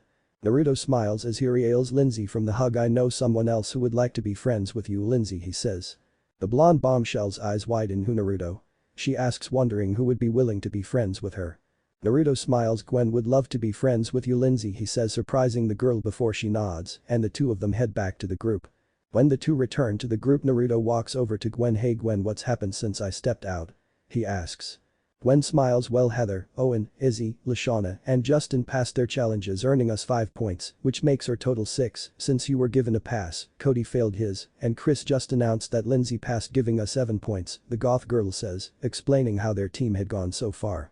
Naruto nods hearing this as Gwen continues. Katie and Sadie just passed since they had the same challenge as Lindsay, earning their team 2 points, giving them 6 points since Duncan and DJ passed. However, Tyler and Harold both failed, leaving only Noah, Courtney and Bridget left. Actually just make that Courtney and Noah, she says, noticing Bridget run out of the forest screaming, and Chris telling her she failed. Naruto chuckles as he remembered how Chris asked him to help with Harold's challenge. Flashback to right before the challenge. Naruto was walking to Chris's trailer as he received a message that Chris wanted to see him. When he reaches the trailer, he knocks on the door before Chris opens it and lets him in. So Chris, what you need me for? Naruto asks. Chris smiles. I need your help with Harold's portion of today's challenge, he says. Naruto nods. Okay, but can I get a favor in return? He asks. Chris rubs his chin in thought. It depends on what the favor is, he says. Naruto nods. It's nothing big or game-breaking. I just asks that if when I am alone with Gwen or any other girl that I might end up with it we not be filmed, he says. Chris thinks for a minute. Okay, you have a deal Naruto, and I really hope you do find more than just Gwen to love you after all you have been through, the host says, knowing that with everything Naruto has gone through, it's a miracle that he is still sane. Naruto smiles. Thanks a lot Chris, really means a lot, and I am really lucky that Gwen shares the same thought and is okay with it, he says, shocking the host. Chris's eyes nearly pop out of his head. Wait, you mean that you showed Gwen your past and she not only accepted it but also is fine with sharing you? He asks in disbelief. Naruto nods. Yeah, it was last night right after I left the mess hall that I showed her my past and she decided that she is fine sharing me, the blonde says, happily getting a nod from Chris. So here is my plan for how to handle Harold's challenge, the blonde says before explaining his plan to Chris, who by the end of it has a sadistic smirk on his face. Flashback end. Naruto smiles as he remembers how he set up Harold's challenge and said challenge. Flashback to Harold's challenge. Right after Chris told everyone to meet by the flagpole, Naruto discreetly makes a shadow clone and has it dress in a stereotypical black ninja outfit and hide for when Harold's challenge starts. Boys' bathroom. A little while later. Harold had just finished going to the bathroom and was washing his hands when he heard a noise behind him. All right, come out whoever you are, he says, only for a barrage of shuriken to whiz by his head and stick into the wall behind him. Harold turns to see the shuriken lodged into the wall and pales before turning back towards the stalls where he sees a ninja in all black hanging from the ceiling.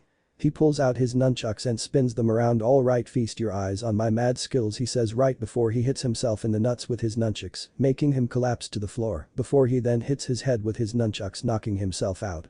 The ninja just sweat drops before going up in a cloud of smoke. Then flashback. As Naruto finishes remembering his role in Harold's challenge, he notices Chris looking at him and Gwen, it's time for your fun under the beach, he says, causing Gwen to pale slightly before Naruto puts his hand on her shoulder to comfort her. Chris leads the two teams to the beach where there is a glass coffin set up in a hole in the beach. All right Gwen, hop in and get comfy, cause you have to spend 5 minutes in there, he says, causing her to pale. Oh, and don't worry, there is an hour's worth of air in there, he says. Gwen begrudgingly gets in the coffin as Chris hands her a walkie-talkie before he shuts the lid and buries her in the ground as the clock starts its countdown. Chris smiles. Okay, now that Gwen is in the ground, the rest of you follow me, because it's your turn to face your fear, Courtney, he says before the campers all walk away, except for Naruto. Naruto sits next to the spot where Gwen is buried. How you doing in there, Gwen? He asks. Gwen, who had been panicking a little, calms down hearing Naruto's voice. I'm doing better now that I hear your voice, Naruto, she says with a small smile. Naruto smiles. That's good to hear, just stay calm and you will be out of there in no time, I am right here by your side. He says with a smile as he pats the sand above where she is buried. Naruto smiles. After the challenge is done, I need to talk to you about something really important, okay? He says. From within the coffin, Gwen smiles. Okay, Naruto, just keep talking to me to keep me calm, okay, she says. Naruto smiles. Of course, my gothic goddess, he says as the two wait for the clock to run down. With the group, Chris leads the other campers to a high dive board over a pool of green jello. Okay, Courtney, here is your challenge, a dive into a giant batch of snot green colored jello, he says with a grin. Courtney pales before shaking her head. Absolutely not, it's disgusting, she protests. Chris sighs, but this would give your team the win if Gwen fails her challenge since Noah just completed his. Oh yay, Noah, catch, he says before tossing the bookworm's book back to him, which he catches and immediately begins reading. Courtney is about to complain when the group hears a loud horn, causing Chris to grin. Well, looks like you lucked out, Courtney, since Gwen just completed her challenge, which means the Screaming Gophers are the winners of today's challenge. Killer Base, get to voting and meet me at the campfire tonight, cause one of you is taking a walk down the good old dock of shame, he says, causing the Screaming Gophers to cheer, while the Killer Base groan in disappointment. Chris then turns to look at Chef. Okay, Chef, clean up the jello, we won't be needing it anymore, he says, causing the chef to grumble and turn to the pool of jello, only to find it empty with Owen in it. Owen is sitting in a now empty pool with remnants of green jello on his face before he burps loudly. Oops, excuse me, he says sheepishly, causing the group to just stand there in shock and disgust that he was able to eat an entire pool full of jello in only a few seconds. Back with Naruto and Gwen a few seconds earlier. Naruto smiles as he sees the clock tick down. Almost there, Gwen, just 10 more seconds, he says through the walkie-talkie.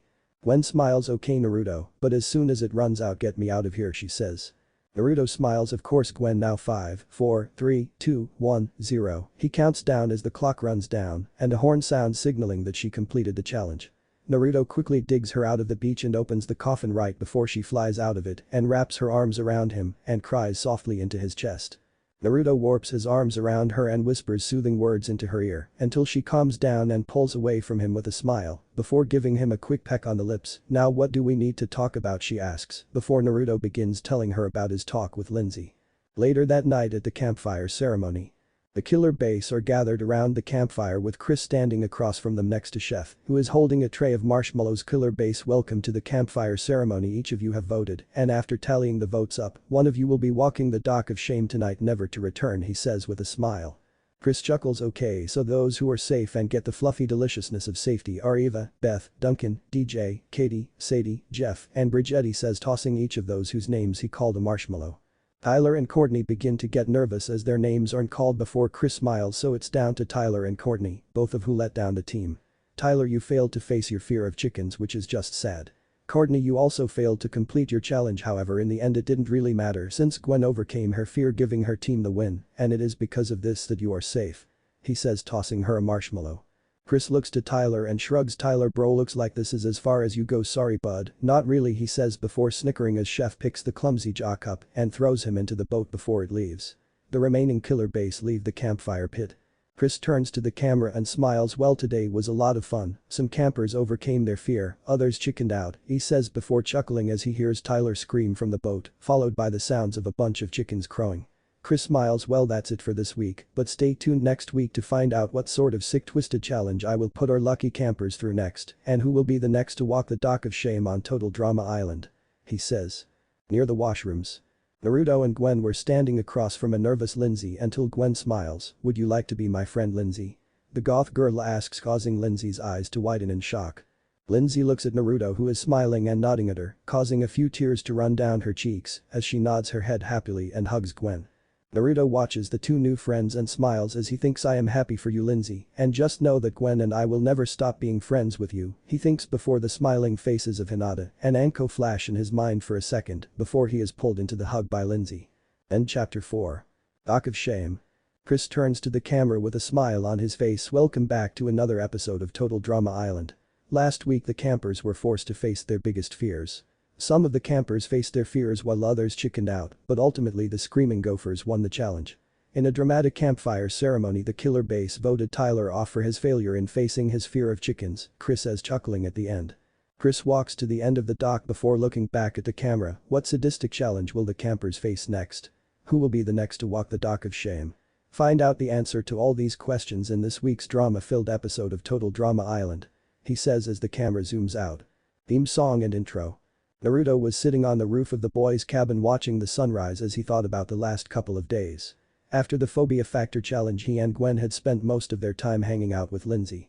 As Naruto continues to watch the sunrise, he is broken out of his thoughts by a loud air sound and looks down to see Chris blowing an air horn into his megaphone. Naruto sighs as the peace and quiet of the morning is ruined. He also chuckles when he hears the sound of someone falling out of their bed in the girls' cabin. In the girls' cabin, Lashana had just fallen from her bunk after being woken up by the noise. She sits up and rubs her head at 7 in the morning. She yells before leaning out the open window and glaring at Chris. "Do I look like a farmer to you?" she screams at Chris. Short time skip. A little while later, the campers were beginning to gather in front of their cabins. Naruto spots Gwen walking over and smiles before giving her a kick-peck on the lips when she reaches him. "Morning Gwen, you sleep well last night?" he asks her. "Pretty good, but I would have slept better if I had my foxy pillow to rest on," Gwen says with a sly smile. "Well, I guess we will have to fix that tonight," then Naruto says, getting a small blush from his goth girlfriend.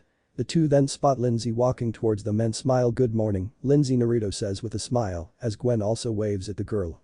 "Good morning, Nate." "Good morning, Gwen," Lindsay says happily while still acting the part of an airhead. Despite Naruto and Gwen becoming friends with her, she still didn't feel comfortable enough around the rest of the contestants to reveal her true self. Both Naruto and Gwen understood this and supported her decision. Lindsay had also came up with the idea to continue playing the part of an airhead so the other campers would underestimate her, increasing her chances of possibly winning the $100,000. Naruto supported this plan since the three of them had decided to split the money 3 ways in the event that one of them won. He personally didn't care about the prize money since due to the success of his books he had more than enough money. Hell, he made nearly $500,000 alone when he released The Fox and the Moon-Eyed Princess and was still receiving checks for it. Lindsay walks over to Naruto and Gwen and stands by them as the group waits for the rest of the campers to arrive. Naruto looks around and spots Eva listening to her MP3 player while Cody tries to touch it. This resulted in Eva noticing him right as he was about to touch it and snapping her jaws at him while giving him a shark-toothed scowl growl. Seeing this causes Naruto to shake his head in amusement since he could tell Eva was protective of her things, especially her MP3. "Morning campers, hope you slept well," Chris says after the rest of the campers arrive, not really caring if they were still tired or not, well, except for Naruto. He wouldn't admit it out loud, but he liked the blonde former shinobi and even respected him highly after everything he went through.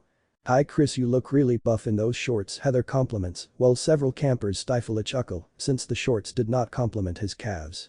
"I know, now I hope you are all ready for your next challenge, since it begins in exactly 1 minute," Chris says while doing a little jog and looking at his watch, seeing their shocked faces except for Naruto, who looks eager. "But what about breakfast?" "That's not enough time to eat," Owen states, sheepishly raising his arms a little. "Oh, you will all get breakfast after completing a 20 kilometers run around the lake and back to the main lodge," Chris says before chuckling sadistically. "Oh, so you're funny now? Let me show you what I think is funny." Eva yells before she feels someone holding her back and turns to see Naruto. "Come on Eva, calm down, besides judging from how toned your body is, a 20 kilometers run will be a piece of cake for you," Naruto says with a smile. Eva wasn't used to compliments about her figure since most guys saw her as a brute. She felt herself calm down and nodded to him in thanks as he went back over to stand by Gwen. If Eva had to be honest with herself, she wasn't really sure what to think about Naruto. She could clearly see that he worked out judging from his toned body, something which she respected and even admired a little. However, at the same time he was a complete mystery and all she was able to tell is that he is an author and has been through something extremely traumatizing in his past. "Okay everyone, the run starts now," Chris says before firing a starter pistol into the air and the campers start their run. However, after the campers left, a seagull falls to the ground dead with a bullet hole in its chest. Chris looks at the seagull in shock. "Well shit, that is bound to cause a bunch of angry letters," he says, not even sure how the hell a starting gun could kill something since it fires blanks. Trent, who was jogging a little behind Gwen, sees her alone and decides to seize the chance to talk to her and possibly woo her away from that idiot Naruto. He jogs up to beside her and smiles at her. "Hey Gwen, if you want I could carry you on my back," he says, trying to flirt with her with a cheesy smile on his face. No thanks Trent, Gwen says in a slight creeped out tone while cringing. She was getting kind of tired of Trent and his attempts to flirt with her.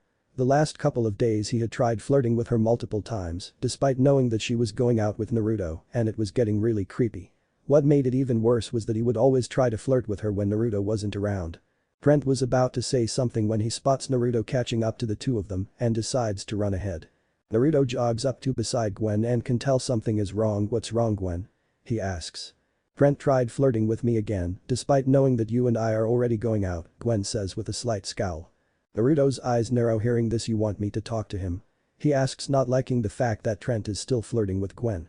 Not yet, however, if he continues much longer then you can talk with him, Gwen says before giving Naruto a kiss on the cheek. Alright Haim, see you when you get done, Naruto says giving her a quick kiss on the lips before running ahead. 2 hours later. Gwen was still walking leisurely and had a small group of like-minded campers near her when Harold asks how much longer. Gwen looked at the nerd and replied, don't walk next to me, in a bored tone, before speeding up her walking a little. Come on Gwen, move those beautiful legs of yours. She hears someone yell and is about to snap at them until she sees Naruto jogging up behind her. What are you doing here, Naruto? You should have already finished by now, she asks in confusion. I already finished my run a while ago, but decided to do another lap to keep you company. How about we race to the end? Naruto says, explaining his reason for being there. Oh, and why should we race to the end? Gwen asks with a raised eyebrow. Well, it would be fun, and if you beat me to the finish line I will, Naruto says before whispering something into her ear that causes the goth teen's whole face to turn red and small trail of blood to leak from her nostril. Oh, you are so on.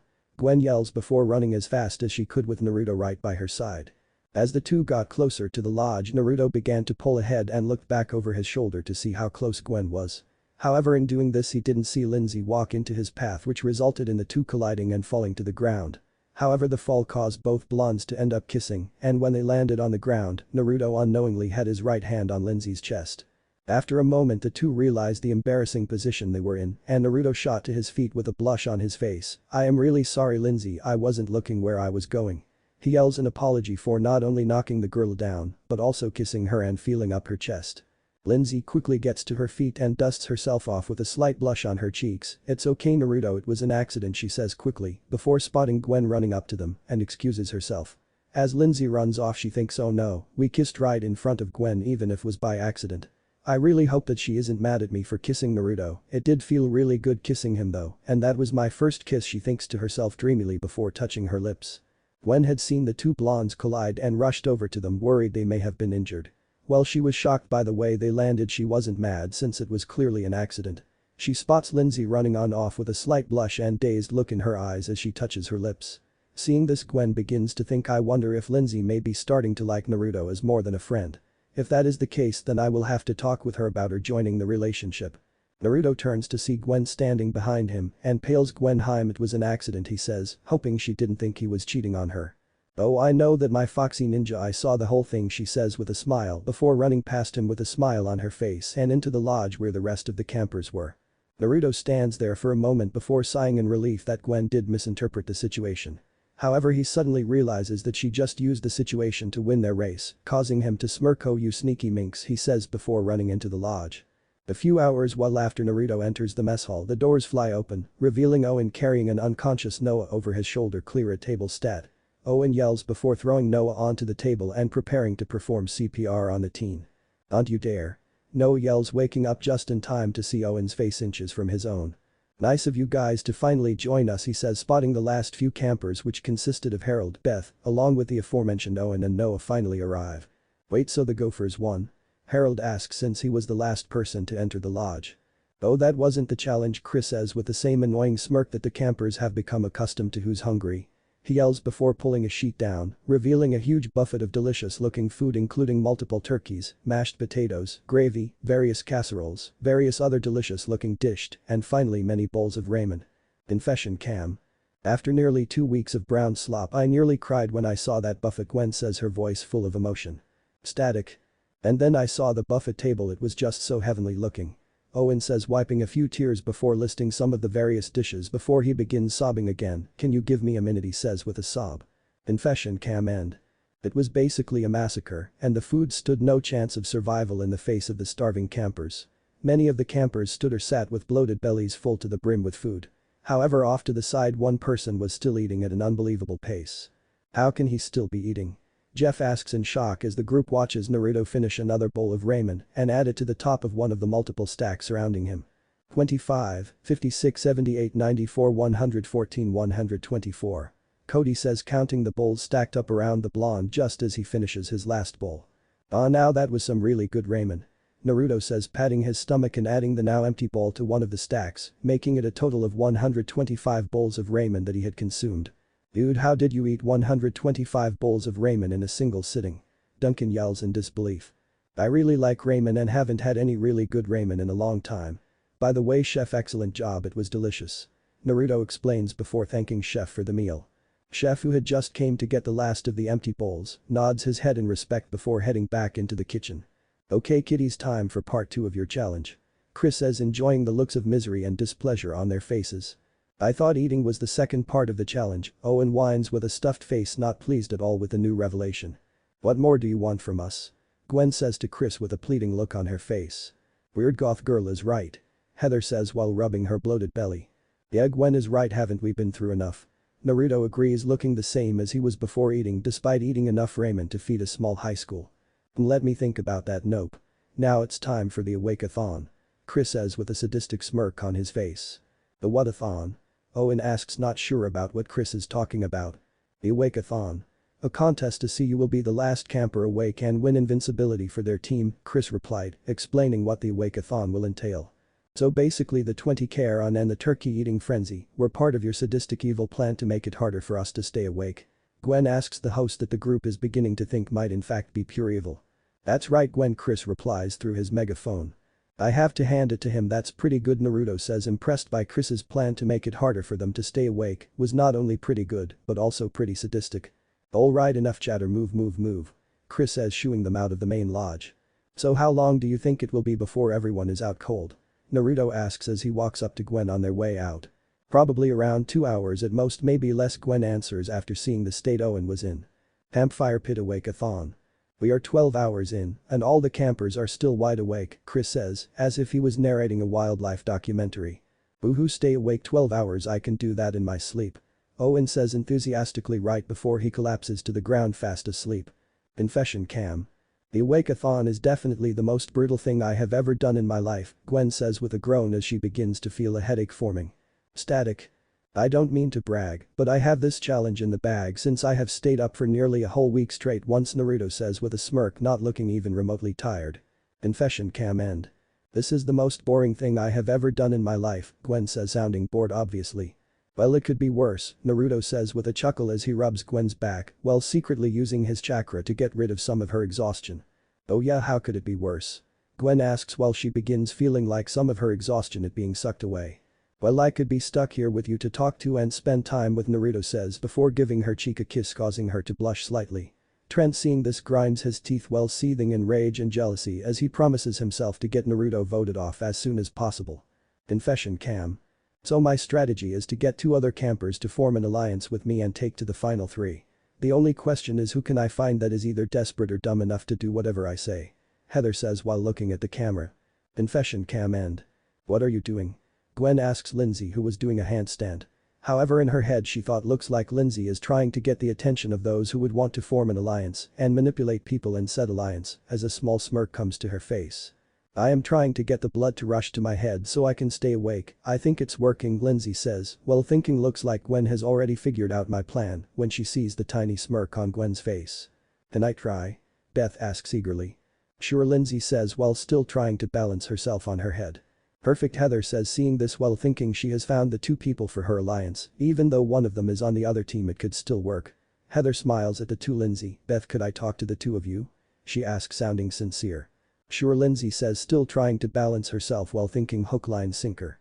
Heather leads the 2 girls a little ways away from the rest of the campers before looking at Lindsay and Beth and putting on a kind smile. I have a plan to get me and 2 other people into the final 3 and I chose the 2 of you, she says. Really, Lindsay asks while thinking, I don't believe you one bit, but I will play along for now.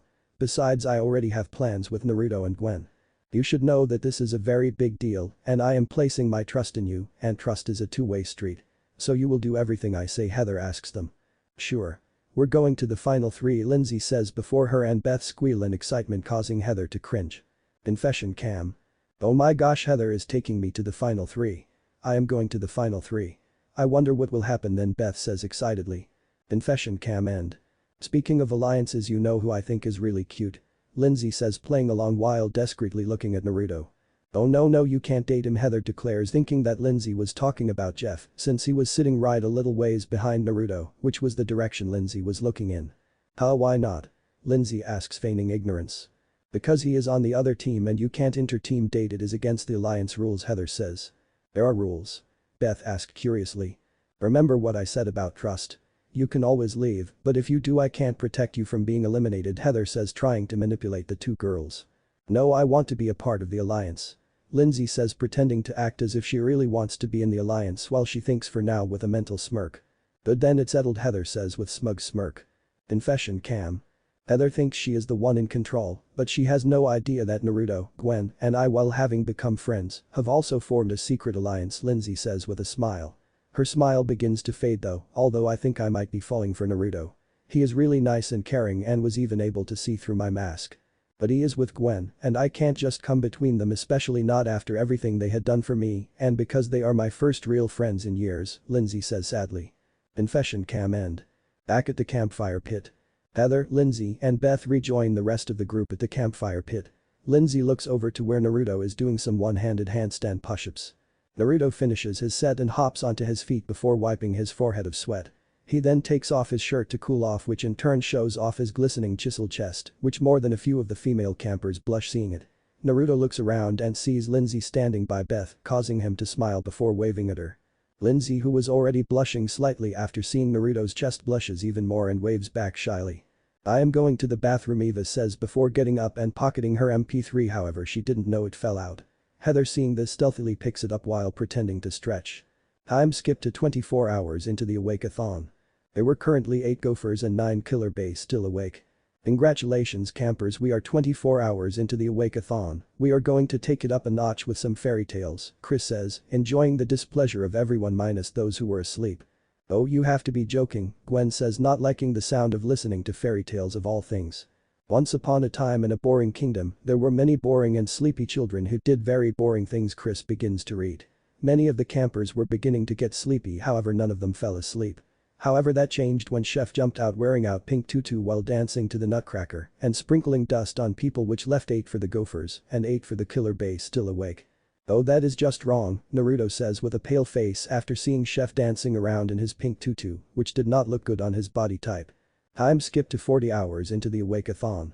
We are now 40 hours into the challenge and there is still 5 gophers and 6 killer bays still awake, Chris says, providing commentary. Naruto looks over to Eva and sees her doing some stretches. Hey Eva, want to have a spar? He asks, surprising the bodybuilder.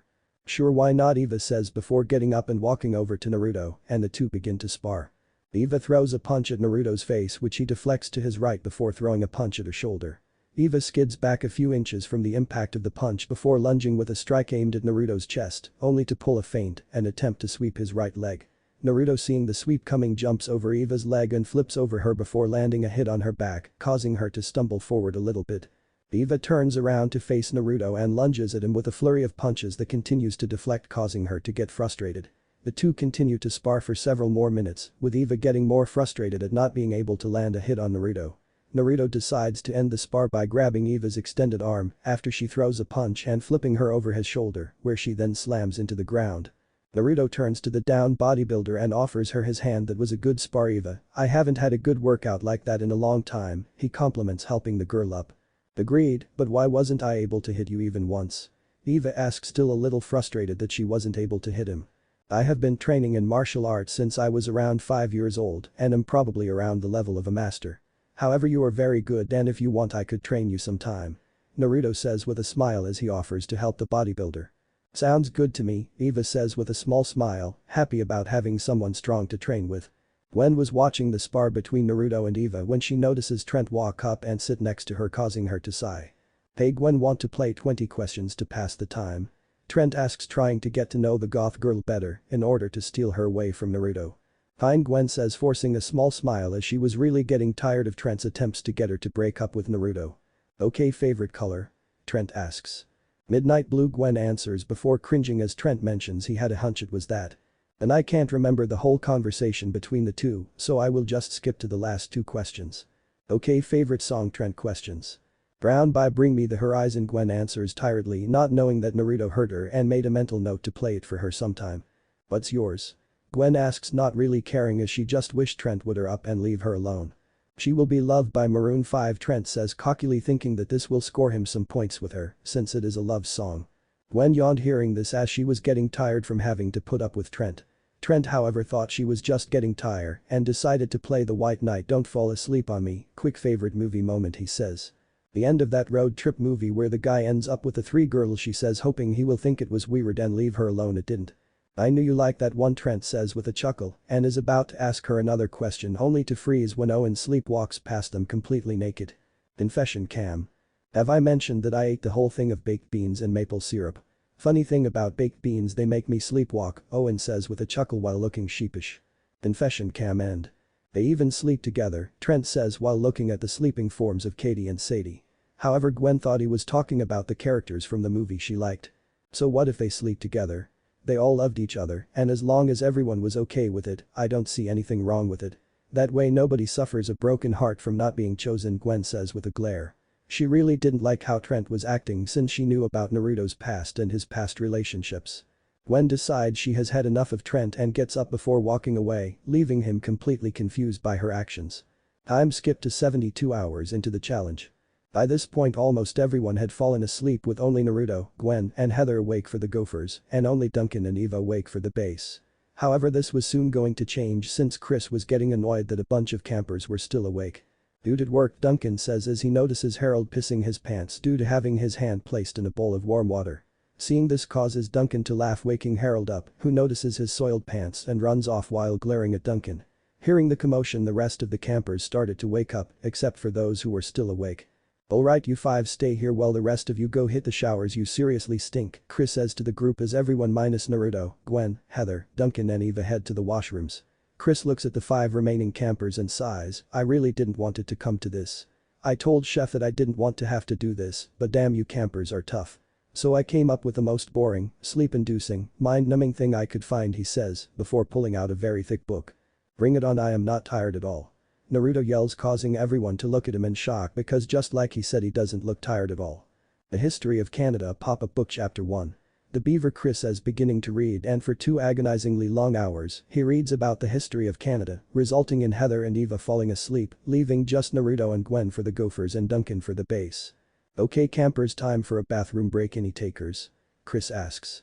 I've held it this long, I can hold it all day, Duncan says confidently, though he really couldn't hold it much longer. Yeah, but can you hold it for 10 more chapters? Gwen asks, smirking while starting to feel really tired again. Duncan pales hearing this and gets up to go to the bathroom. You have 5 minutes and I hope you don't mind a little company, Chris says with a wink.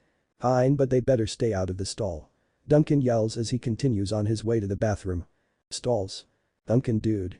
You there, man? An intern asks before opening the stall door to reveal Duncan asleep on the toilet with his pants around his ankles. Back at the fire pit. Well, looks like Duncan took a dive on the can, which means that Naruto and Gwen score a win for the Screaming Gophers. Chris announces after being handed a piece of paper from an intern.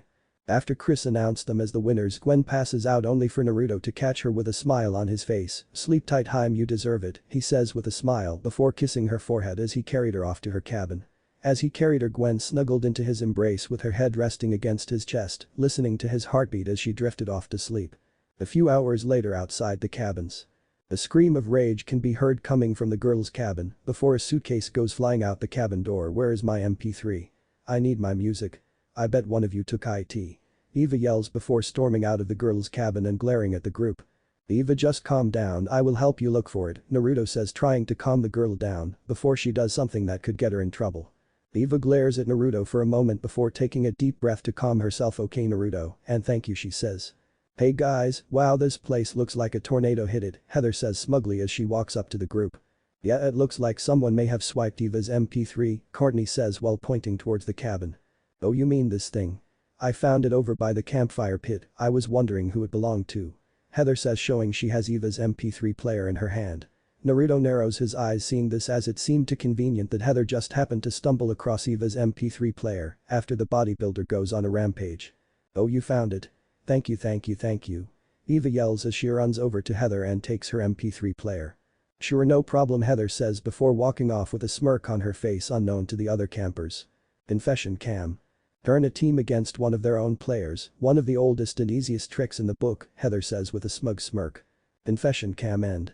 "Sorry for the misunderstanding everyone, guess no one stole it after all, and I overreacted, sorry about that," Eva says sheepishly while rubbing the back of her neck before walking off leaving her teammates to their thoughts. Later that night at the campfire. "Well, Killer Base, you have cast your votes. There are 9 marshmallows representing safety here and 10 of you. When I call you name, come and claim your marshmallow. The camper who doesn't receive a marshmallow must leave on the boat of losers never to return ever." Chris says to the Killer Base, who are once again sitting at the campfire pit after losing another challenge. The marshmallows go to Jeff, Bridget, DJ, Beth, Katie, Sadie, Courtney, and Duncan, Chris says as each of the campers whose names he called come up and claim their marshmallows, leaving Harold and Eva as the only 2 whose names weren't called. Chris looks at the 2 remaining campers without marshmallows, the final marshmallow goes to Harold. "Sorry Eva, but it is the dock of shame for you," he says as Harold comes up and gets the last marshmallow. "Nice, really nice, who the hell needs this stupid TV show anyway," Eva snarls before kicking Chris in the shin as she walks past him. "Goodbye Eva," Courtney says sounding kind of snotty before she has to duck as Eva threw her stick at her. Few minutes later on the dock of shame. Eva was loading her luggage on the boat of losers when she hears someone walking up behind her and turns to see Naruto standing there. "Hey Eva, sorry to hear you got voted off," Naruto says sincerely before holding out a piece of paper to her. "Here is my phone number and email address. After the show is over give me a call or something, my offer to train you is still open," he says with a smile. "Sure thing, and give them hell, Naruto," Eva says with a small smile before she boards the boat of losers and it leaves. Naruto stands there watching the boat leave with a small smile on his face. He had made a new friend and possibly had someone to train with. Naruto then walks back towards the cabins before walking over to his hammock he had set up and lying down before going to sleep. Dock of shame. Well, that was a drama-filled couple of days. Will Trent finally get the hint that Gwen isn't into him, or will Naruto have to spell it out to him, possibly painfully? I hope it's the latter. What kind of sadistic challenge will I come up with next? Who will be the next to walk the dock of shame? Find out next time on Total Drama Island. Chris says looking at the camera before it zooms out to show the whole island. End chapter 5. Dock of shame. Chris was standing on the dock of shame looking at the camera last time on Total Drama Island. The teams were forced to run a brutal 20k marathon, and when they finished their reward was an all-you-can-eat buffet of epic proportions. However, this was all a setup for my most brilliant change, yet the Awakeathon in which the campers had to stay awake for as long as possible. Finally, after over 3 whole days, the challenge ended in victory once again for the Screaming Gophers after Duncan to a dive on the can, making Naruto and Gwen the winners for their team, the host says wailing to end of the dock. Chris smiles at the camera. It was also during this time that the show's first alliance was made by Heather convincing Beth and Lindsay to join forces with her. However, I have to wonder how well she thought this through since Beth isn't even on her team. In the end, the Killer Base ended up voting Eva off due to her anger issues as a result of her MP3 player going missing, only for Heather to magically find it after Eva's fit. "Yeah, pretty obvious she set the whole thing up, well played Heather," he says. The host then begins walking back to in front of the camp sign. What challenge will the campers face this week? Who will take the humiliating walk down the dock of shame? Will Gwen be able to stay awake after last week's challenge? Find out now on Total Drama Island. Chris yells. Intro and theme song. Main lodge. It was the morning after the Awakeathon challenge, and the campers still looked pretty tired as a few of them were still trying to sleep of their tiredness. The Killer Base in particular looked extremely tired for some reason. Chris walks into the lodge with and chuckles seeing the state of the campers. "Duncan, you look like shit, man," he says excitedly and energized. "Piss off, McLean." Duncan snarls out tiredly before slamming his head back onto the table to try and get some more sleep. It's Harold's fault with his snoring all night long. A tired and irritated Courtney replies explaining the reason behind the base's state of exhaustion. Chris deadpans hearing this before he bursts out into laughter. "Oh, that is wicked, 4 whole nights without any sleep. How much are you hurting, dude?" he asks in between laughter, referring to Duncan. "You want to find out?" Duncan snaps back at the host, who is still chuckling. No, it's all good," Chris says with a chuckle and his hands behind his back. After the little exchange between the host and Punk ended, there was a slam, causing everyone to look over to the door where Harold was standing. However, what caught everyone's attention was the crudely drawn marker mustache on his upper lip. Harold begins to strut his way into the lodge while in his mind everyone looks at him in awe. However, in reality everyone was trying to hold in their laughter and snickering at seeing him. Harold sits down at the killer base's table and looks at everyone staring at him. What? He asks. Naruto, who had been snickering quietly, notices Jeff inform Harold of his facial feature, hears the door slam open, revealing Gwen, who is still visibly tired if the dark rings under her eyes are any indication. He gets up and walks to her side before kissing her forehead lovingly. "How are you feeling, Gwen?" he asks. Gwen yawns before a small smile graces her beautiful face. "Tired, so very very tired," she mumbles before leaning into the comforting chest of her boyfriend. Naruto, hearing this, wraps his arm around her and helps her over to their table, where he then begins rubbing her back and using some of his chakra to energize her. Gwen snuggles deeper into Naruto's chest as she feels the soothing effect of Naruto's chakra. Chris, seeing that everyone has arrived, claps his hands, getting their attention. "Okay everyone, listen up. Your next challenge begins in 10 minutes and be prepared to bring it," he says before walking out of the lodge, with the campers getting up and reluctantly following him. Dodgeball court. Everyone had gathered at the dodgeball court and Chris was about to address the campers on what their challenge was, only to be interrupted by Duncan collapsing on the bench and threatening his team with death if they woke him up. Courtney turns to glare at Harold before walking over and poking him roughly in the chest. "This is your entire fault, you know. You and your stupid snoring." Harold glares before getting in Courtney's face. "It is a medical condition, gosh."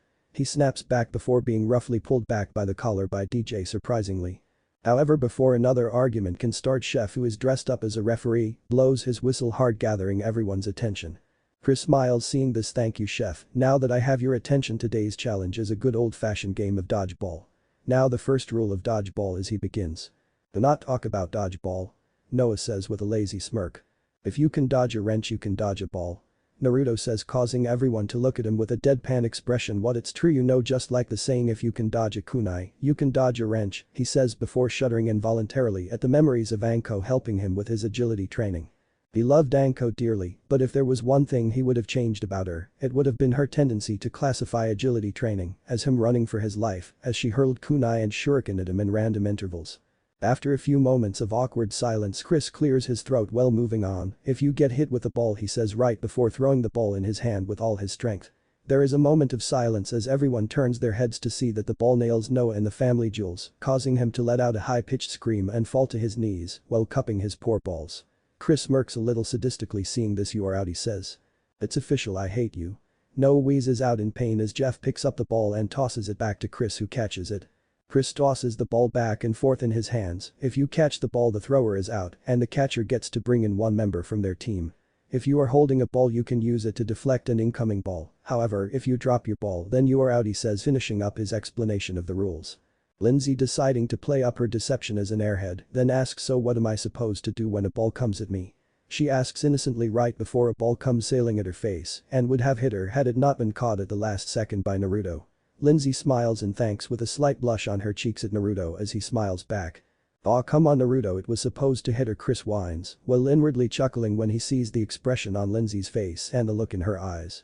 Chris lets a tiny smirk adorn his face as he thinks, well, looks like Naruto and Gwen will soon have someone join their relationship. If the look in Lindsay's eyes is anything to go by, he thinks happy for the blonde former shinobi and all the drama and ratings it will bring in. Naruto chuckles as he spins the ball on one of his fingers. "Not on my watch, Chris," he says with a smirk. "Okay, whatever, you 1 minute to get prepared," Chris says before walking over to stand by Chef as the two teams begin talking amongst themselves to determine who would be up first. After a moment, the teams decide who will be up first and those who are chosen walk out onto the court. The Screaming Gophers decide to have Naruto, Heather, Lindsay, Owen, and Cody up first. On the other side of the court, the Killer Base decided to have DJ, Harold, Courtney, Katie, and Sadie up first. As the two teams stared at each other, you could feel the tension in the air right up until Heather decided to taunt the base. "Come on, fishies, otherwise winning 3 in a row won't be as satisfying," she taunts with a smug smirk. Harold narrows his eyes hearing this. "You're going down, we are going to bring the dinner to the dinner table and then we're going to eat it." He taunts back, causing many to either facepalm or sweat drop at how stupid his comeback was. Both teams ready? Best of 5 games wins, now let's do it some balls. Chris says a little sadistically since he was looking forward to the carnage that was about to take place. Cody was the first to start throwing and almost ended up hitting Harold and DJ, who were barely able to dodge his throw. Harold decided to try and add a little power to his throw by spinning around only to nail Sadie, his own teammate, in the face when he let go of the ball. Chris, seeing this, winces a little. "Ooh, that is going to leave a mark," he says as Sadie rubs her cheek while glaring slightly at Harold. Outani seeing this just sighs way to go more on now how about you try and hit someone on the other team. She yells annoyed by the dork's attempts to act cool. Harold grumbles hearing this before puffing out his chest, that was only a warm-up now it's time to unleash my wicked skills he says arrogantly while grabbing another ball and running towards the line. Lashawna seeing this raises an eyebrow before smirking bring it on string bean. She taunts as Harold reaches the line and slams the ball onto the floor, causing it to bounce straight up before coming down and lazily rolling across the line. The two stand there for a moment just staring at the pathetic attempt before Lashawna looks at Harold and a predatory smirk comes to her face. Harold seeing this pales before turning around and running while letting out a high-pitched girlish scream right before Lashawna nails him in the back with the ball causing him to sail into the plexiglass wall. Lashawna wipes imaginary dust of her hands and smirks now that is how you do it.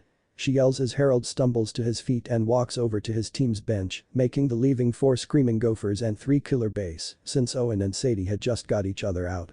Lindsay deciding to continue her act says can anyone tell me again what I am supposed to do with this?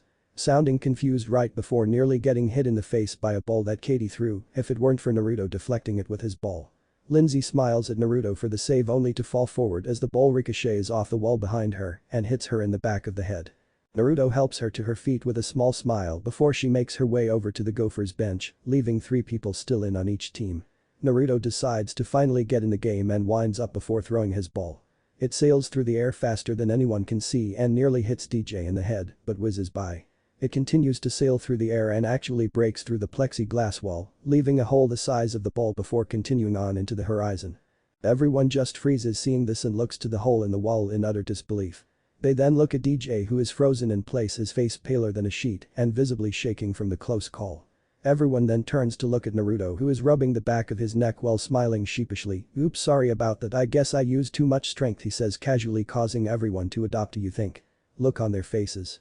Chris just stares at the hole in his poor wall before looking back at Naruto. Naruto, sorry to do this, but you're out for the rest of the challenge since I don't want any more holes in my dodgeball court, he says. The campers gape in shock hearing this since Chris apparently cares more about his dodgeball court, possibly getting destroyed more than he does them, possibly getting severely injured if not killed by one of Naruto's throws. Naruto chuckles, yeah, sorry about that, Chris, he says before looking at the still frozen form of DJ. Sorry about that, DJ, you okay? He asks only for DJ to fall over in a dead faint. Chris deadpans seeing this. I guess DJ is out too, leaving 2 gophers and 2 base still in for this round, he says as Jeff gets up from the bench and walks over to DJ before dragging him off the court. Naruto sits down next to Gwen who leans in close to his ear and whispers, what was the deal with that? I know for a fact that you have no problem controlling your strength. She asks in a whisper so no one would overhear them. Naruto chuckles quietly before leaning into to whisper while disguising it as him giving her a kiss on the cheek, I did that on purpose to get myself out of the game. With my skills our team would have won without a doubt, meaning that the base would have to send another person home. That would technically make it their 3 loss in a row, and they might begin to think that this show is fixed, especially considering how Chris doesn't seem as hard on me as the rest of you, he explains, getting a wide-eyed stare from the goth girl. Gwen is shocked by what Naruto just told her, but after thinking it over she has to admit he has a point. Gwen leans in and whispers, okay, that makes sense, but I want a repeat of last night if we do in fact lose this challenge, she says with a sultry smile. Naruto smirks hearing this before giving Gwen a quick kiss on the cheek. Of course, my gothic goddess, he says in a husky voice, causing a shiver of delight to run down Gwen's spine as she thinks back to the previous night. Flashback previous night. Owen was sitting on the beach munching on a bag of chips that he had managed to sneak in by hiding them in his suitcase when he hears someone walking up behind him and turns to see Jeff, DJ, and Cody walking up to him. Jeff smiles seeing Owen. Hey man, we were thinking about playing a game of ultimate frisbee and were wondering if you wanted in. He asks. Owen swallows his mouthful of chips. Sure guy, sounds like fun. He says happy to be offered a chance to play since normally he would be left out of games due to his big boned physique. Jeff smiles hearing this. Right on man. Do you know where Naruto is? We were thinking about asking him if he wanted to play too. The party boy says, wondering where the whiskered blonde is. Owen shakes his head. He and Gwen went off alone into the woods for what I would assume is a date, he says in response to the party boy's question. The 3 boys' eyes widen a little hearing this before they chuckle, well alright then, guess we can play with just the 4 of us. I have to say though I really didn't see those 2 hooking up with each other. What's your opinion on this, Cody? Didn't you have a crush on Gwen? Jeff says before looking towards Cody. Cody chuckles with a small smile. Yeah, at first I had a little crush on Gwen, but after seeing her and Naruto together and how happy they are together and the love I can see in their eyes when they look at each other, I realized that my feelings for Gwen were just that, a crush. Besides, I am sure I will find the right girl for me at some point, he says with a small smile. The other three boys nod hearing this before they go off to play their game. In the woods somewhere. Deep in the woods, if one were to listen closely, they would hear the sounds of a woman moaning in pleasure. Alright there, Naruto. The woman yells out in praise. Oh, you mean here, harem? Naruto asks teasingly. Yes, right there. Now harder, Naruto. The woman moans out in pleasure. As you command, Gwen, Naruto says before repeating his action only harder, getting another moan from Gwen. Ah, how did you get so good at this, Naruto? Gwen asks, her mind overflowing with the pleasure that Naruto is giving her. Naruto chuckles hearing this practice and natural talent, I guess, he says before continuing his actions much to Gwen's delight. Gwen continues to moan in delight as Naruto continues to give her what is hands down be the best massage in the entire world as she lies on her stomach on the blanket they brought with them. His hands were like magic as they worked and kneaded her aching muscles, melting away the stiffness and pain accumulated during the Awakeathon challenge. She lets out another moan of approval as he hits a particularly tight spot by her shoulder blade. Gwen sighs in bliss as his skillful hands work out the knot. I am so glad I won our little race, she says with a smile on her face. Naruto chuckles hearing this. You know, Gwen, if you wanted a massage that badly you could have just asked, he teases, seeing how much she is liking his massage.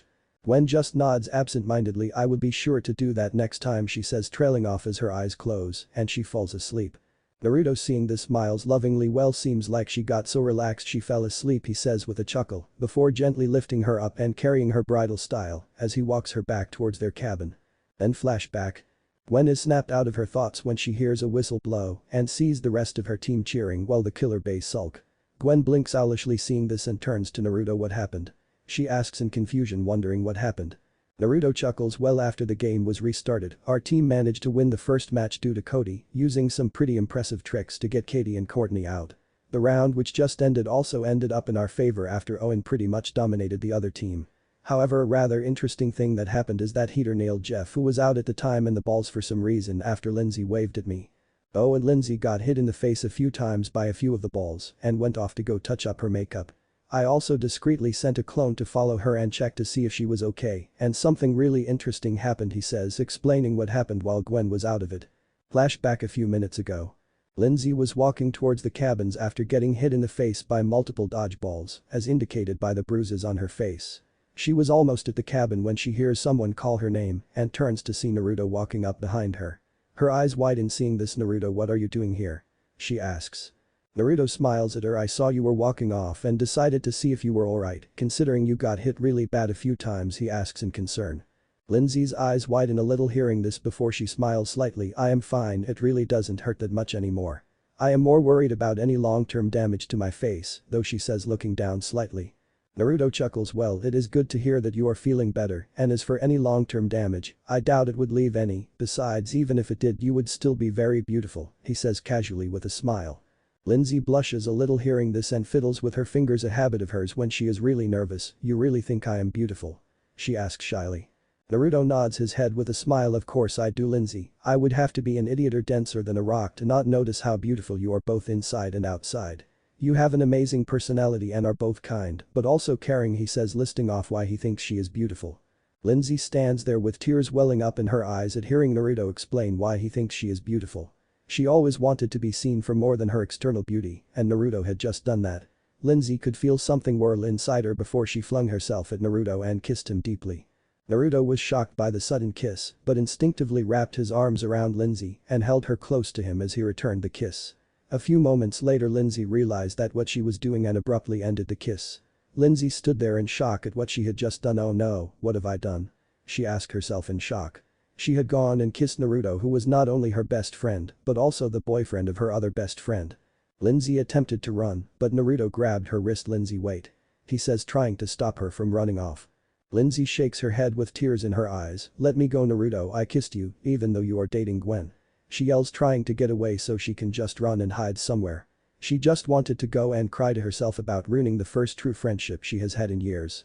Naruto pulls Lindsay to him and hugs her. Lindsay, I am not mad, I just want to know if you have feelings for me, he says, holding her to his chest to comfort her. Lindsay tries to get out of his embrace for a moment before she breaks down crying into his chest. Yes, I like you more than a friend. I have tried to bury these feelings since you are dating Gwen, and I didn't want to come between the two of you, especially since you're both my first real friends in years, she says while sobbing into his shirt. Naruto just lets Lindsay cry into his chest for a moment as he embraces her. Lindsay, I promise you that both Gwen and I will always be your friends, so never worry about that. Now as for your feelings, there is something you need to know about me that I will explain later. However, before I do that we need to talk to Gwen, he says, causing Lindsay to flinch. Naruto, seeing this, just holds her tighter. I promise it is nothing bad, he says, trying to calm her fears. Lindsay sniffles before wiping her eyes and looking into Naruto's eyes and kind smile. Okay Naruto, she says with a small smile. Naruto smiles, seeing this. Now how about you go fix your makeup and meet me back at the dodgeball court? He suggests with a slight smile. Lindsay's eyes widen at realizing that her makeup most likely had run from her, crying, and rushes off to go fix it, getting a chuckle from Naruto before he disappears in a poof of smoke, signifying that it was a shadow clone. Then flashback. As Naruto finishes telling Gwen about what happened with Lindsay, she smiles slightly. She had a hunch that Lindsay was beginning to have feelings for her foxy ninja. Truthfully, out of all the girls on the island, Lindsay was the one that Gwen hoped would have feelings for Naruto, since she was so fun to be around. Gwen kisses Naruto's cheek. Okay Foxy, we will talk to her later tonight, she says, getting a nod from Naruto. Naruto nods before turning his attention back to the court where the next round had begun. He sits there watching as the teams go back and forth for the rest of the challenge. However, in the end the killer base broke their losing streak. They had woke Duncan up, who came up with a plan he learned in juvie called Rush the New Guy, which consisted of their entire team bombarding the Gophers one by one. The last round ended when Harold, using some surprising dodging skills he learned while figure skating of all things, managed to catch a throw from Owen, who was the last member of the Gophers still in at the time. Chef blows his whistling, signaling the end of the challenge, as Chris says, and the killer base take the win with a shocking comeback, breaking their losing streak. He announces, causing the killer base to cheer. Chris then looks at the screaming Gophers, who look a little depressed. Gophers, meet me at the campfire pit tonight and be ready to send someone packing. He says with a chuckle before he and Chef walk off. Later that night at the campfire pit. Chris was standing next to Chef, who was holding a tray with marshmallows on it. The host looks at the Gophers. Welcome to the campfire ceremony, Gophers. Now you have cast your votes and the marshmallows go to Naruto, Gwen, Heather, Izzy, Lashana, Lindsay, Trent, Cody, and Justin. He says, tossing a marshmallow to the campers whose names he called. Chris then looks to Noah and Owen, whose names haven't been called yet. Owen, although you did very well in the challenge today, it was ultimately your throw at the end that gave the base the win, he says, causing Owen to look even more nervous. Chris then looks to Noah. Noah, you didn't even compete in the challenge today and were lackluster in the support department, he says, while Noah just rolls his eyes. Chris then picks up the final marshmallow and tosses it from hand to hand for a few moments to let the tension build, and to add more drama, the camper who receives the last marshmallow and is therefore safe this time is Owen. He yells before tossing the marshmallow to the lovable oaf. Chris then looks to Noah. Noah, it's the dock of shame for you. He says. Noah's eyes widen hearing this. What, are you serious? He yells before scoffing. Fine, see if I care, and good luck, cause you just voted off the only person with any brains on this team. He says before getting pelted by marshmallows. Lashana narrows her eyes. You need to learn something called respect, she snarls angrily at the bookworm. Noah scoffs again. Whatever, I am out of here, he says before walking to the dock of shame and boarding the boat of losers. Short while later on the beach. Naruto was standing with Gwen and Lindsay, the latter of which looked really nervous. Gwen stares at Lindsay for a moment. Lindsay, do you have feelings for Naruto? She asks, startling the girl. Lindsay jumps slightly before looking down, unable to meet Gwen's eyes. Yes, I tried to bury them, but they wouldn't stay buried, she says, sounding sad.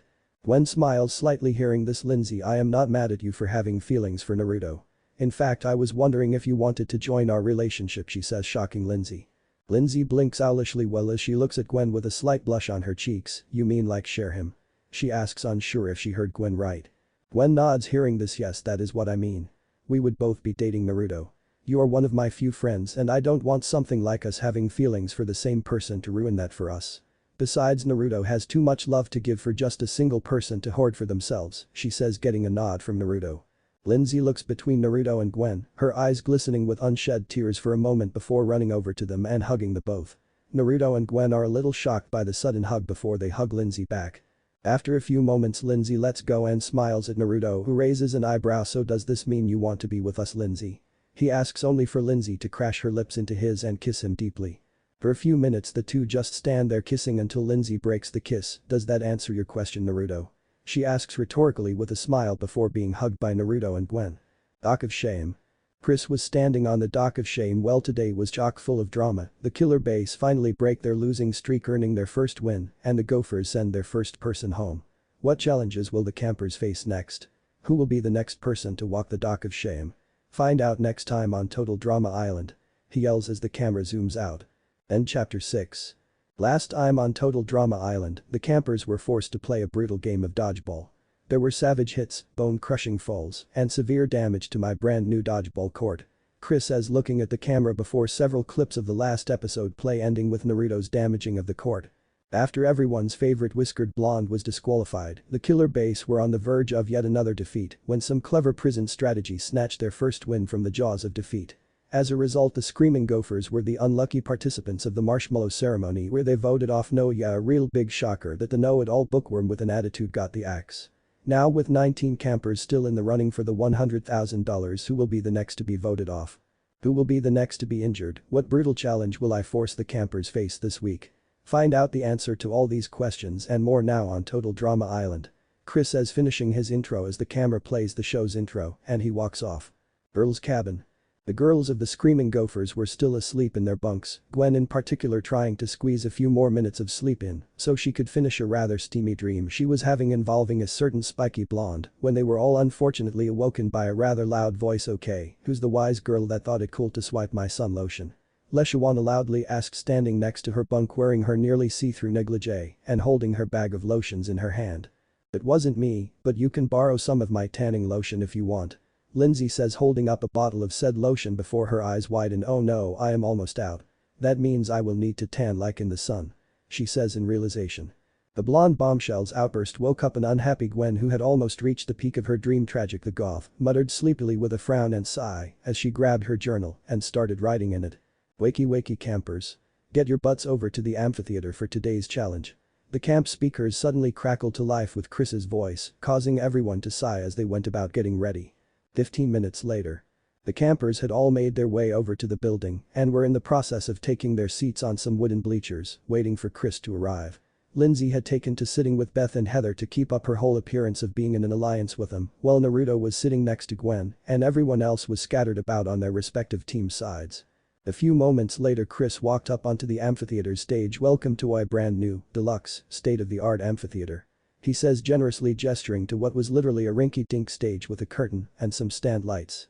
Okay, this week's challenge is an old summer camp classic, the talent show. He continues on. Yes. Awesome. Owen yells with a cheer, getting a chuckle from several campers at his enthusiasm. Each team has 8 hours to pick their 3 most talented campers, who will then go on to represent their teams in the show tonight. Sing, dance, juggle, anything goes so long as it's legal. Looking at you, Duncan. Chris says explaining the challenge before giving Duncan a pointed stare, causing the punk to flip him off. You will be judged by our resident talent scout, former DJ VJ, and rap legend Grandmaster Chef, who will show his approval or disapproval via the chef-o-meter.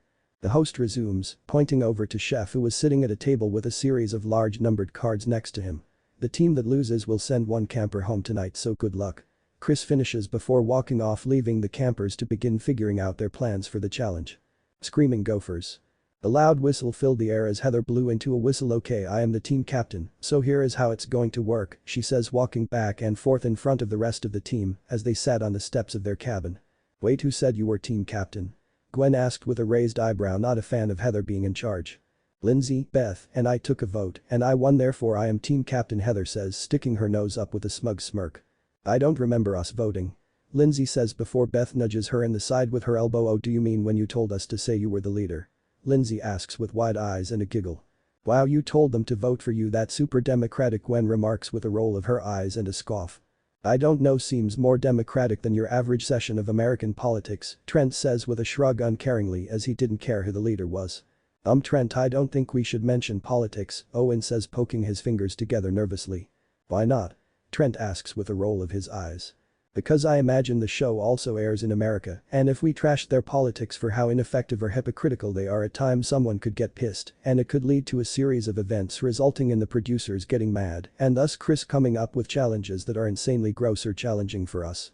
I mean, hell, he could make us do some super nasty eating challenge or super hardcore physical challenge as a result of being pissed that the producers are pissed or something, Naruto says before shivering, feeling like he just jinxed them all.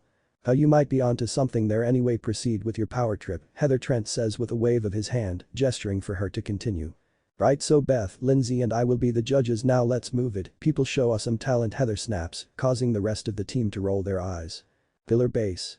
The campers were watching Katie and Sadie show off their combined talent of dancing. If it could be called that, it's like a train wreck, you just can't turn away, Courtney whispers in horror at what she was witnessing before. Thankfully the two finished their dance. So how'd we do? The two BFFs asked together, causing the rest of their team to cringe, thus confusing the two girls. Screaming gophers. The team were still sitting on the steps of their cabin minus Owen, who was now standing in front of them with a huge bottle of soda in his hand. "Alright big guy, show us what you got," Naruto says, excitedly curious to see what Owen's talent was. Owen's response to this was to start chugging the entire bottle of soda. "So Naruto, are you going to audition?" Gwen asks her boyfriend as she turns away from watching Owen chugging the soda. "Not sure yet, I will have to see what everyone else's talents are before I make up my mind. However, if I audition I will likely end up singing or something," Naruto replies with a shrug before gaining a look in his eyes. "What about you, are you going to audition? What secret talent does my gothic goddess of a girlfriend have hidden away? I bet it's sexy," he says, teasingly whispering the last part so that only she would hear. Gwen gains a slight blush on her cheeks before she elbows him harshly in the side. "First of all, it's doubtful I will audition. Second of all, maybe I do and maybe I don't. I guess you will just have to wait and see," she says with a teasing smile back at him as they both turn their attention back to Owen, just in time to see him finish chugging the bottle of soda. The large team just stood there motionless for a minute, causing Heather to scoff. "So what, your talent is to be disgusting?" she says, and is about to continue only to be cut off by Owen holding his finger up to make her pause. Owen hopped back and forth in place real quick before suddenly opening his mouth and belched out the entire alphabet in a single continuous burp. The gophers just sat there in disbelief at what they saw before the guys started cheering. "Dude, that was insane." Naruto cheered and laughed at the large teen's feat. "Naruto's right, that was excellent, man," Trent says, complimenting Owen, who just rubbed the back of his neck in embarrassment. "Yeah, well, you're not going to do that in the contest, it's disgusting," Heather states in disgust at Owen's performance. "Hey, do you know how hard it is to burp the entire alphabet, let alone to do it in a single continuous burp?" Trent asks with slightly narrowed eyes towards Heather. "I can also fart Beethoven's Fifth," Owen says, bending over and pointing his butt towards the others. "No." The others yell at the same time, not wanting to be anywhere near Owen if he were to do that. Having had enough of the whole thing and wanting to get away from Heather and her power trip, Gwen decided to get up and start walking away with her journal in hand. Where do you think you're going?" Heather asks snarkily as she puts her hands on her hips. "Anywhere that's not here," the goth girl snarks back with a roll of her eyes, causing the queen bee to just narrow her eyes as she watches Gwen walk away. Pillar base. The campers watched as DJ, who was wearing a pink unitard, danced around a baton with a long ribbon attached to it, twirling around him in a graceful display before he ended his routine. "So what you guys think?" DJ asked, looking at his teammates. "I have no words," Duncan said with a horror-stricken look on his face at what he just witnessed, as it just seemed so wrong. "Well, I thought it was very graceful, and you're one of our picks to represent us," DJ Courtney says with a slight glare towards Duncan, while the other killer base members begin congratulating DJ, who blushes slightly at the praise. "That was sort of disturbing, which means it's great for ratings," Chris suddenly exclaimed, walking onto the scene, causing the killer base to stare at him with deadpan looks. Screaming gophers. Heather was wearing a pink ballerina outfit and doing a rather impressive ballet display as soft classical music played before leaping into the air and landing gracefully on her toes before striking a final pose, resulting in the other gophers clapping politely. "Thank you," the girl says with a graceful bow as she basks in the applause of her teammates. "Oh, I vote for Heather to be one of our representatives," Beth says excitedly with a wide toothy smile.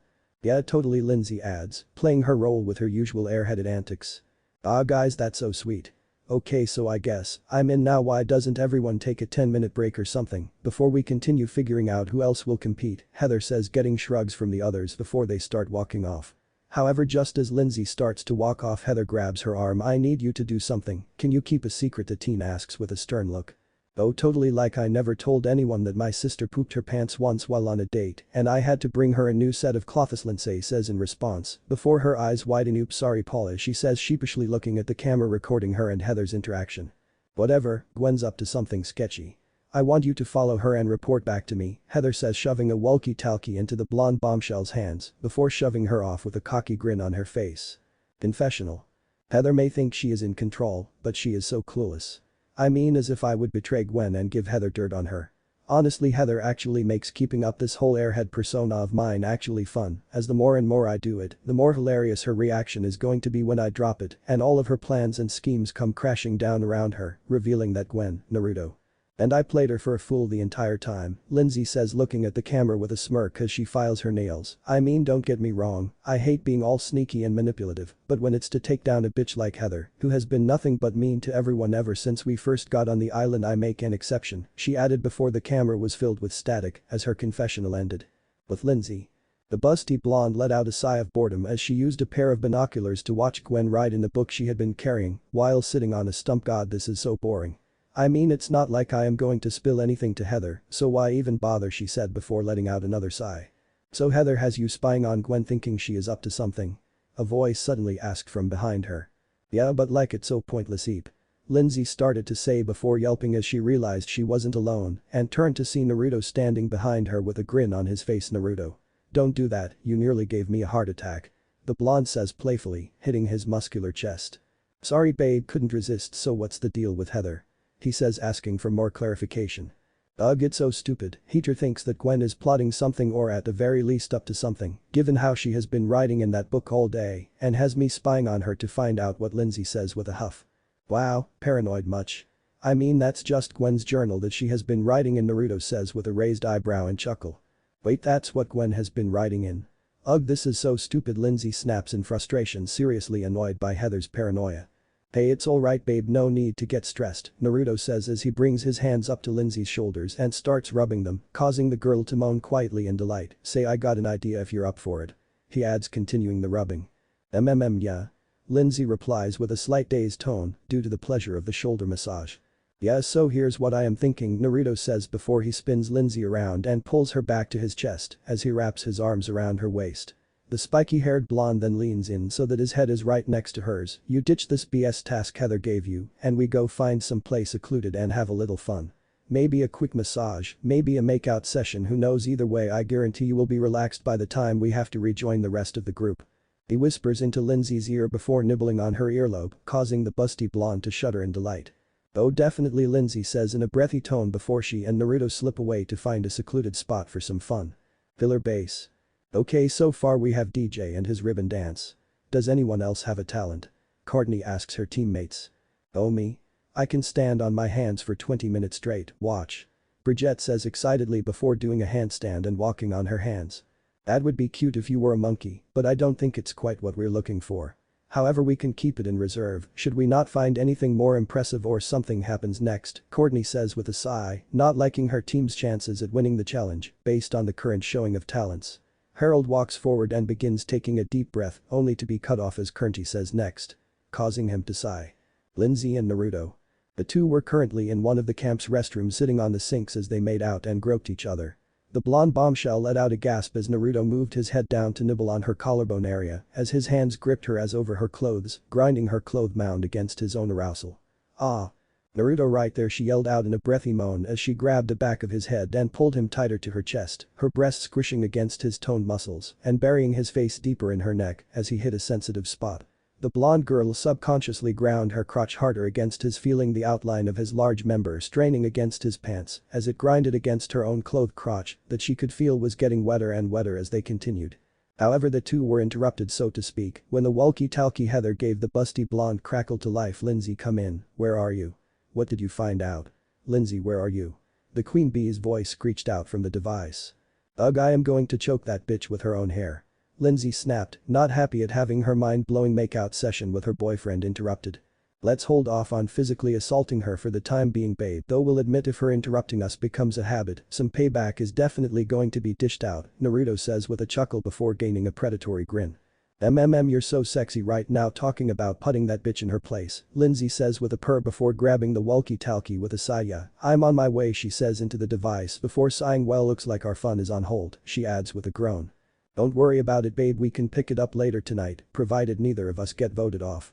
For now though, you best go tend to the queen, bitch, Naruto says, giving his blonde girlfriend a quick peck on the lips, causing her to moan before she slides off his lap and stands on the floor.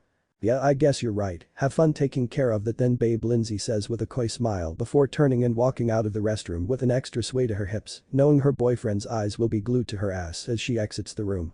Sure enough, Naruto's eyes were glued to his girlfriend's tight ass as she left before he looked down at his crotch and saw his pants heavily straining against his hardened member. Great, now I have to wait around for you to calm down, fucking heater. Blocking me bitches, so getting pranked later, he says with a sigh and groan. Well, unknown to him, Lindsay heard this from outside the restrooms and had to stifle a giggle at her boyfriend's predicament.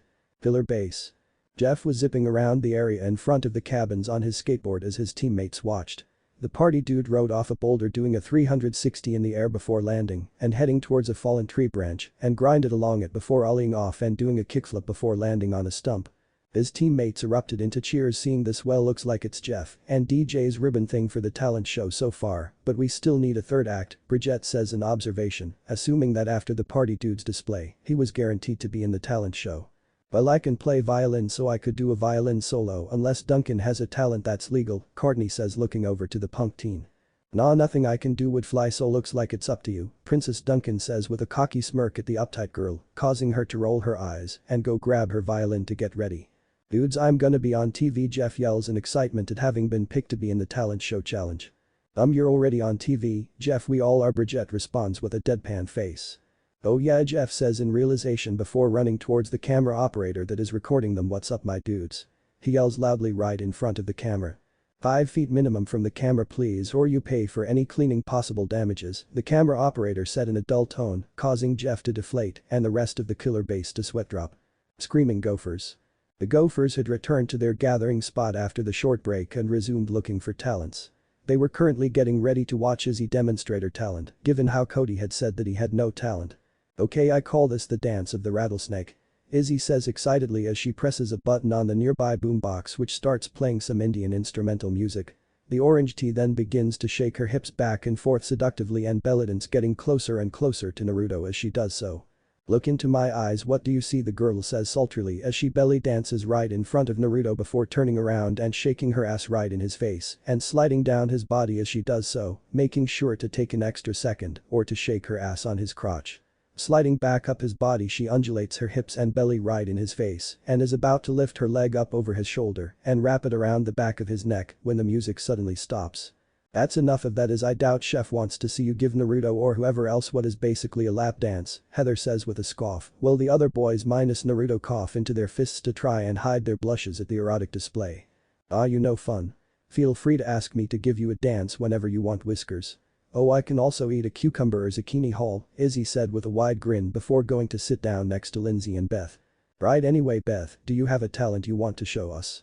Naruto asks, trying to change the subject while also shifting his legs to hide his arousal, which had returned during Izzy's dance and only got worse after she mentioned being able to swallow an entire cucumber or zucchini. Oh yeah, I can twirl flaming batons. Beth says excitedly as she grabs her batons and proceeds to light them on fire using a lighter she pulled out from her pocket. Beth, where did you get the lighter? Trent asks, finding it odd that the girl just happened to have it in her pocket. Oh, I asked Duncan if I could borrow his and he said so long as I set something on fire, I could, the braces wearing girl said with a wide grin, causing the others to sweat drop. Beth then proceeded to start twirling her flaming batons faster and faster until they were a pair of flaming circles to the eye. Are you sure this is safe? Heather asks, leaning back a bit from the flaming display just to be safe. It's okay, I have been practicing. Beth says excitedly before she throws her flaming batons high into the air, but now that I think about it, I did miss the class on how to catch them. After throwing them into the air, she admits, causing the others to gain panicked looks as they dove for cover. One of the flaming batons came down fast with the group losing sight of it, while the other came down a few moments later, thankfully a bit away from them. That was a close one.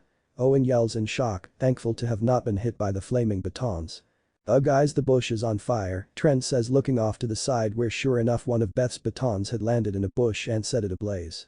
However, before the others could comment, Justin suddenly bursts out of the shack next to the bush and uses a fire extinguisher to douse and extinguish the fire. The wannabe supermodel then takes a bottle of water out of his pocket and rips off his shirt before squirting some water in his mouth and having a drop of it travel down his chest. Okay, so I think it's me, Justin, and Trent for the competition, Heather says as she, Lashana, Beth, and Owen all look at Justin in a daze. Does anyone else still smell smoke? Naruto asks suddenly as he sniffs the air before turning around and seeing Trent's guitar case on fire with Beth's other baton sitting on the case. Trent, your guitar is on fire, he says as the one musician's eyes widen in horror as he rushes over to try and save his guitar, kicking dirt onto the fire until it's put out. Trent gingerly opens what is left of his guitar case and pulls out his badly burned guitar only for it to fall apart in his hands, causing him to hang his head in defeat and sadness. "Oh God, Trent, I am so sorry," Beth says apologetically at having accidentally destroyed the musician's guitar. "It's okay, Beth, it was an accident after all. Yeah, the guitar meant a lot to me, but I am happy that nobody was hurt," the musician says with a sad sigh. "Well, this is just great. Trent obviously can't go on without his guitar, so what are we going to do for a third act?" Heather yells in anger. "Chill out, Heather, it was an accident, besides I can fill in for Trent in the competition," Naruto says with a shrug, as well it sucked Trent's guitar got torched, it wasn't the end of the world. "Oh yeah, Whiskers, well what the hell is your talent?" Heather asks hotly as she crosses her arms over her chest. Now that's a secret and you will just have to wait and see with everyone else," Naruto replies cheekily with a wink. "Oh yeah, right, if you think we are going to let you risk us losing the challenge by keeping your talent a secret, you are out of your mind," Heather says with a shake of her head and a scoff. "Tell you what, then how about a deal? I get to keep my talent a secret, and if I score any lower than an 8 out of 10 and we lose, then I will be the one voted off. Sound good?" Naruto offers, crossing his own arms. "Fine, whatever, but you better hope Chef likes whatever your talent is or it's your hot ass on the chopping block," Heather replies with a glare. "Oh, so you think I have a hot ass?" Naruto says with a cocky grin on his face as he sees Heather's eyes widen and her face flush a bit, causing him to laugh as he walks off, hearing her sputter in anger and denial as he does. With Gwen. The goth girl was still sitting on a stump writing in her journal when she heard someone walk up behind her and turns to see Cody standing there. "What you got there, a journal?" he asks innocently. "Not that it's any of your business, but yeah, so leave me alone," Gwen replies with a narrowed gaze at the boy. It's cool you're into the whole secrecy thing, I can respect that. My older sister is the same way with her journal and stuff. Anyway, just wanted to let you know we decided on who is competing, and it's Justin, Heather, and Naruto. Anyway, later," Cody says with a nod before walking off, leaving the goth to her thoughts before she starts heading back towards the cabins. Nearing the cabins, Gwen spots the rest of the gophers sitting around and then notices the burnt bush. "I'm not even going to ask," she says dryly, heading towards the girl's cabin. However, as she does so, Heather turns and sees her walking back with Cody trailing a bit behind her. "Oh look, weird goth girl is cheating on Naruto. If she wanted to cheat on him, she could have at least picked a hotter guy, as Cody is definitely a downgrade," she says with a snarky tone and smirk. Gwen rolls her eyes hearing this, not in the mood for Heather's bullshit. "Oh yeah, Cody, and I totally clicked a few minutes ago, so I am dumping Naruto. In fact, Cody makes me so hot that I need to take a swim just to cool off," she says sarcastically with a roll of her eyes before heading into the girl's cabin, closing the door behind her. A few minutes later, she comes back out with her black swimsuit on and a towel over her shoulder and starts heading towards the lake. "Gwen, hold up, I will go with you. A swim actually sounds pretty fun," Naruto says, getting up from his seat and walking over to stand next to his girlfriend before wrapping his arm around her waist, and the two head off. All the while, Heather just grits her teeth in frustration at her attempt to start drama having failed. However, after Naruto and Gwen are far enough away, the queen bee turns to Beth. "You and I have a diary to find," she says, narrowing her eyes and causing Beth to gulp nervously. Filler base.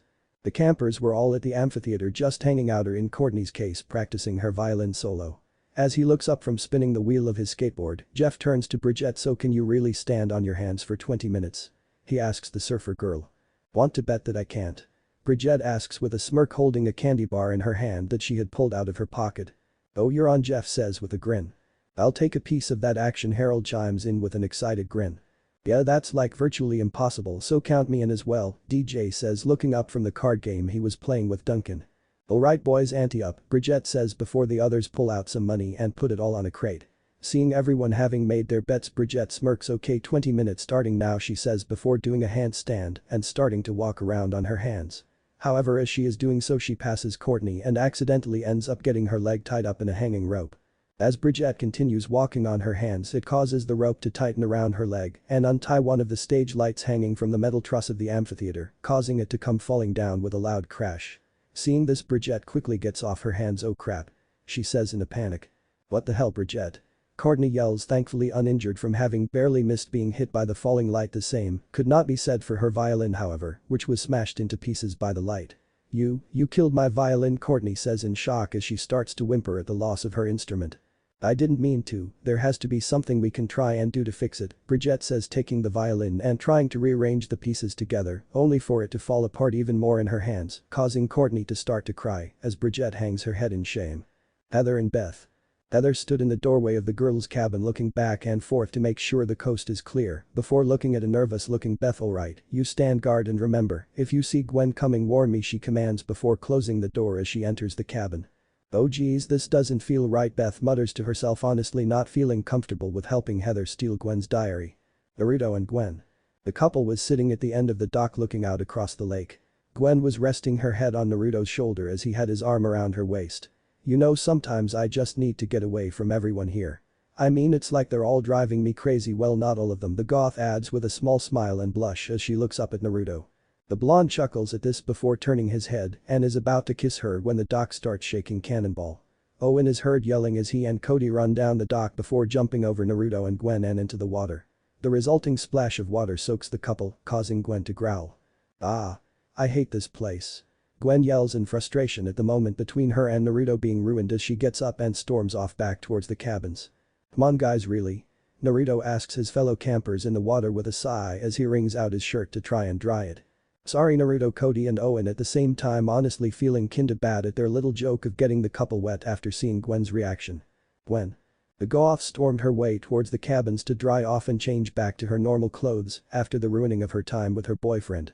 As she neared the cabin she saw Beth sitting alone on the steps outside the door to the girl's side, causing her to raise an eyebrow. "What are you doing just sitting out here?" she asked accusingly, finding it odd. "Oh Gwen, hey, what's up?" "I was just sitting out here relaxing and waiting for the challenge to start," Beth says, oddly saying the goth's name rather loudly. "Right," Gwen replies with an uncaring shrug as he walks past a braces-wearing girl and goes to open the door to the girl's side when it opens and Heather is standing in the doorway. Looking between Beth and Heather, the former of which seems to be fidgeting slightly, the goth then turns her attention back to the queen bee. "What were you doing in there?" she asks accusingly. "Not that it's any of your business, but I decided to take a nap for a bit to make sure I am well rested for my ballet dance in the challenge." Heather lies with a scoff as if she was really going to tell the goth girl the truth. "Geez, you sure are paranoid.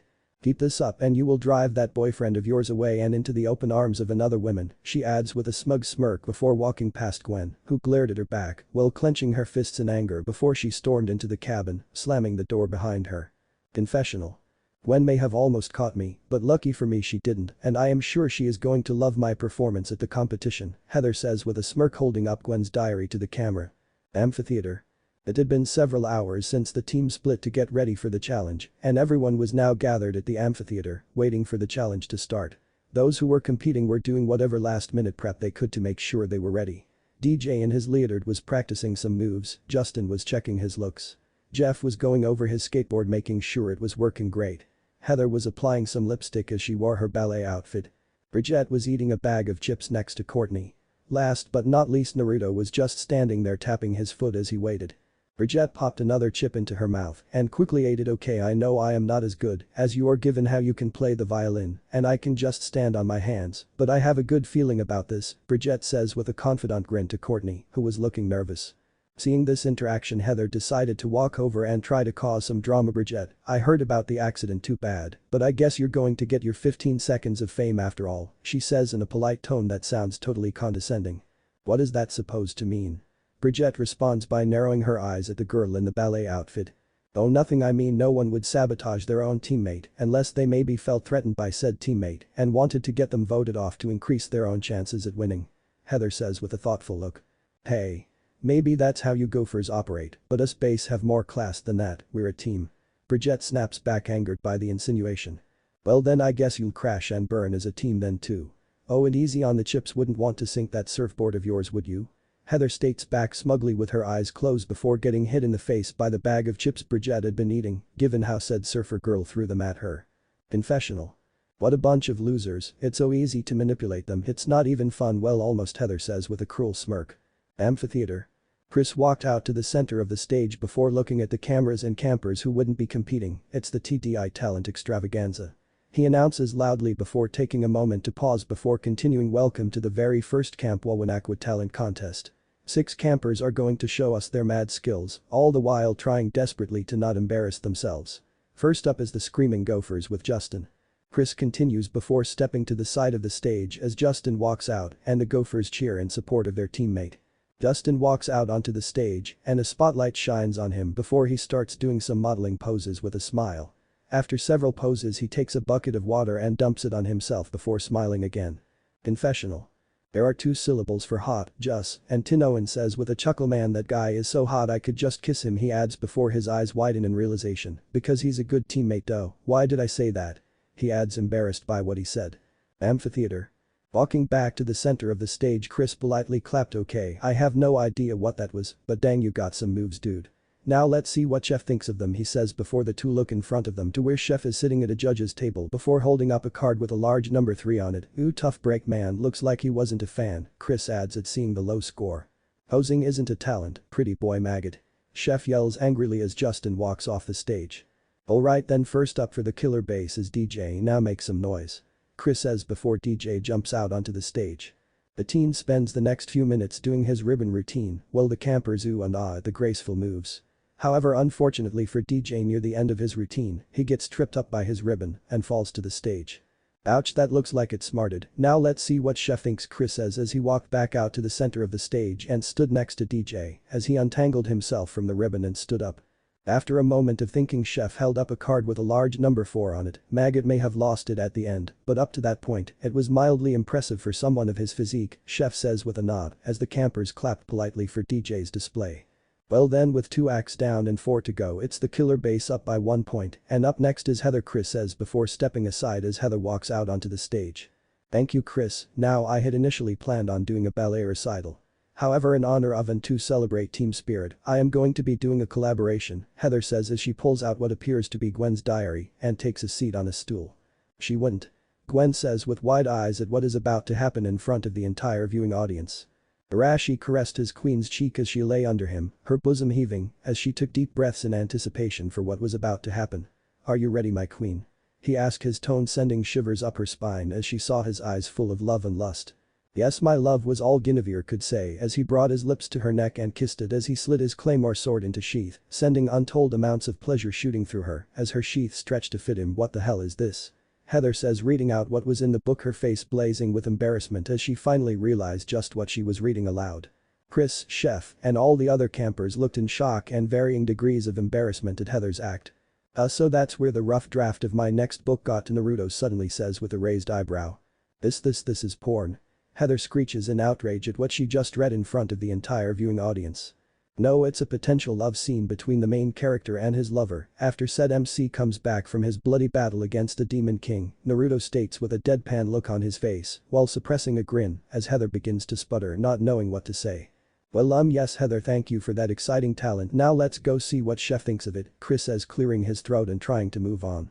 After a moment, Chef holds up a card with a number 4 on it. The scene in the book was just starting to get spicy, like I like it, but I hate spoilers. He says, roaring the last bit and slamming his fist on the judge's table, causing Heather to gulp as she scurries off the stage. Not to worry, Chef, like I said, it's just a rough draft, so odds are I will make some big changes to it, Naruto says from the side with a smirk, causing the former Marine to calm down.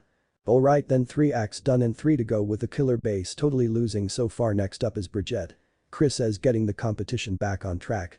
Standing behind the curtain next to Courtney and looking nervous, said Surfer Girl, gulped, which her teammate noticed. Are you sure you can do this? Courtney asked. Bridget went to say something before her stomach gurgled, but she paid it no mind. Oh yeah, definitely, I'm great really, she says before doing a handstand and walking out onto the center of the stage. As she reached the center of the stage, the Surfer Girl let out a large burp, causing the other campers to raise their eyebrows in confusion. However, their confusion turned to disgust as Bridget let out another loud burp right before she began puking all over the stage. She then proceeded to projectile vomit towards the other campers, causing them to duck for cover. I'm hit. Owen cries out dramatically, his shirt covered in her vomit. Bridget then projectile vomited towards her teammates, hitting Katie and Sadie, causing the BFFs to let out screams before they proceeded to puke on each other due to how grossed out they were. The Surfer Girl let out a final stream of projectile vomit, hitting Lashana in the chest before she started slipping in her vomit and came crashing down into it. Clean up in aisles 3, 4, 5, and 6, Chris says while gingerly tiptoeing out onto the stage, making sure to avoid the pools of vomit, his hand covering his nose and mouth. In the meantime, we're going to take a short break to hose down the place and be right back, he says, causing Bridget to groan in disgust and defeat. Confessional. Going home won't be so bad. I mean, I can always work at the surf shack, Bridget says sadly as she sits in the confessional outhouse after changing her clothes. Amphitheater. After about 20 minutes of the interns cleaning up the stage from Bridgette's vomit and the campers who got hit by said vomit changing clothes, everyone was back at the amphitheater and ready to continue. Welcome back everyone, and sorry for the delay. In a strange turn of events, Bridgette's Barfageddon blowout actually impressed Chef, earning the killer base 3 points, making the score a tie at 7 points for both teams. Chef, your reasoning behind the points? Chris says, standing in the center of the now clean stage and looking at Chef. Surfer Maggot was able to vomit far enough that she reached the other maggots, hitting them dead center in the chest, Chef said with a shrug. Right, anyway, moving on. Next up for the Gophers is Naruto. Chris says before stepping to the side so that Naruto could come and do his act. The lights illuminating the stage suddenly dimmed, casting it into shadows and darkness, much to the shock of everyone.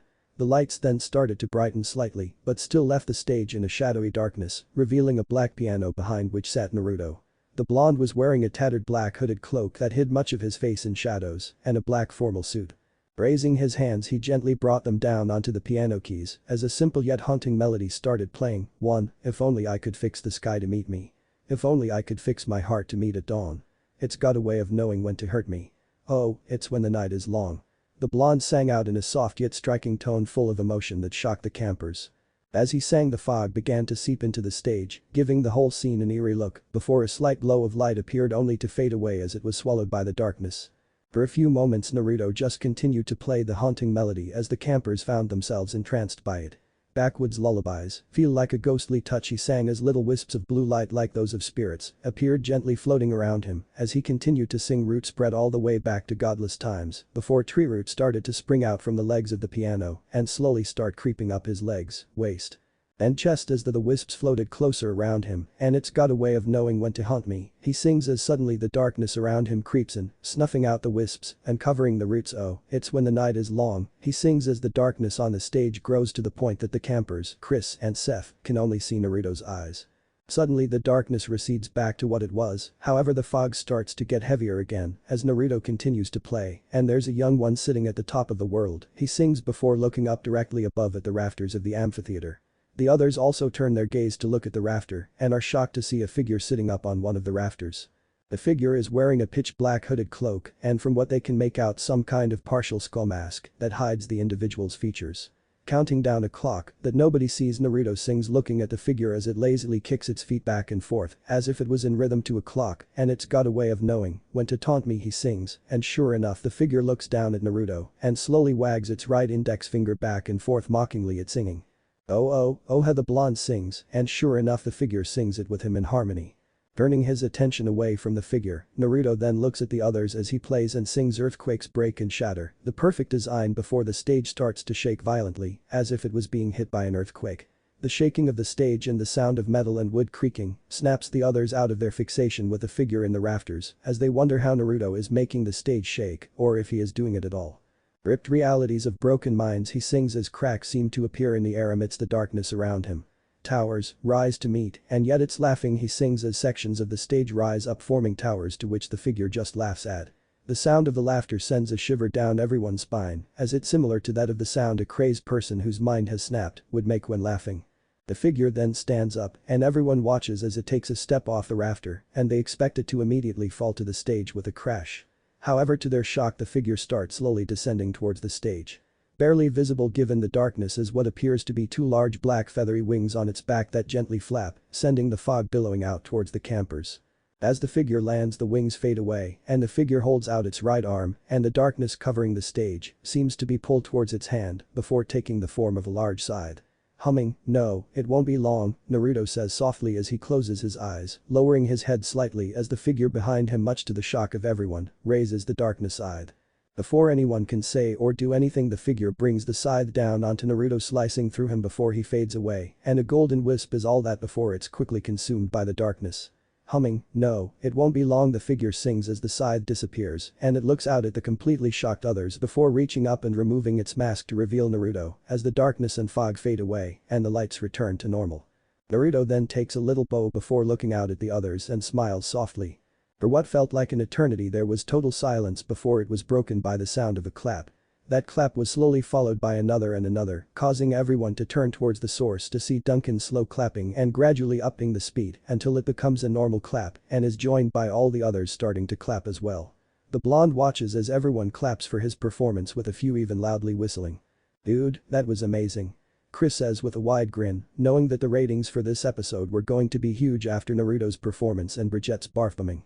"Now let's see what Chef thinks," he adds before everyone looks at Chef. For several moments the man just sits there rubbing his chin in thought before he held up a card with a 9 on it, causing the screaming gophers to cheer, while the killer base groaned loudly. Amazing. With a score of 9 points for his killer performance, Naruto has all but secured victory for the screaming gophers, bringing their total points to 16.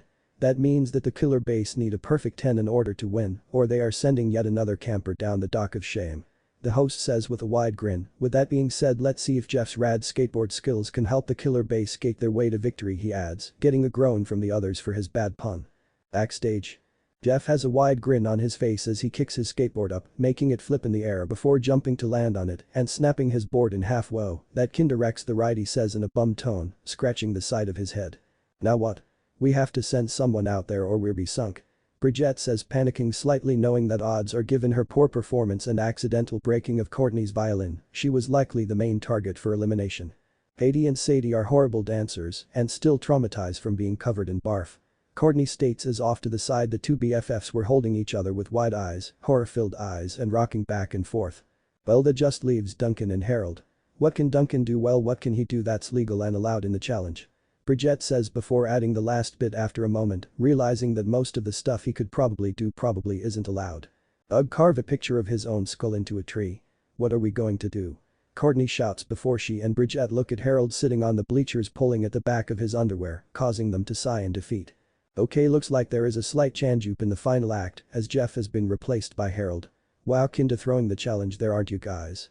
Chris says, looking over to the killer base who hang their heads in defeat as Harold steps up onto the stage and stands by a microphone stand. The nerd proceeds to take a deep breath before he starts beatboxing and utterly stuns everyone with how good he is at it. After a minute or so of this he finishes and the killer base along with most the screaming gophers erupt into cheers at his performance. "Wicked beatboxing, dude," and Chef agrees as "you just got a perfect 10. Chris says with a grin as he claps, and sure enough Chef is holding up a scorecard with a 10 on it. "Gotta say, nerdy maggot, for a string bean white boy, you got some serious beatboxing skill," Chef says with a nod of respect at Harold's performance. Well put, Chef, and with that performance the killer base narrowly beat the screaming gophers 17-16, which means gophers you better pick your favorite loser as we have a date at the bonfire, Chris says before walking off as the killer base cheer and celebrate their win. Bonfire. Props to all of you for an incredible night of entertainment. Music, drama, barfing, you guys brought it all, and the ratings are going to be awesome. Chris says, yelling the last part excitedly and causing the gophers to sigh. You all know the drill, you get a marshmallow and you're safe this week. But if you don't get one it means you are out and won a one-way trip down the dock of shame to loserdom, never to return. He adds, causing the campers to now roll their eyes. That being said, let's begin as it's getting late and I don't want to miss my surf and turf for dinner. The campers who are safe are Naruto, Gwen, Owen, Cody, Trent, Izzy, Lashana, Lindsay, Beth, he says before tossing each of them a marshmallow as he says their name. The host then looks at Heather and Justin, the only two who have yet to receive a marshmallow. There is only one marshmallow on this plate, meaning one of you is headed home. Justin, you reminded us that looks matter a lot. Heather, you showed that you're definitely full of surprises, namely that you will read erotic books out loud in front of others, Chris says with Heather starting to twitch angrily at the remark he said about her. That being said, potentially spoiling a major scene from an unreleased book to the whole world. Man, that's next level messed up right there. Like on the same level of those jerks that went around spoiling the ending to the last Harry Potter book the night it was released, he says, shaking his head. Oh, please just give me my marshmallow already, Heather says with a scoff, already knowing she won, given how she manipulated the others into voting for Justin.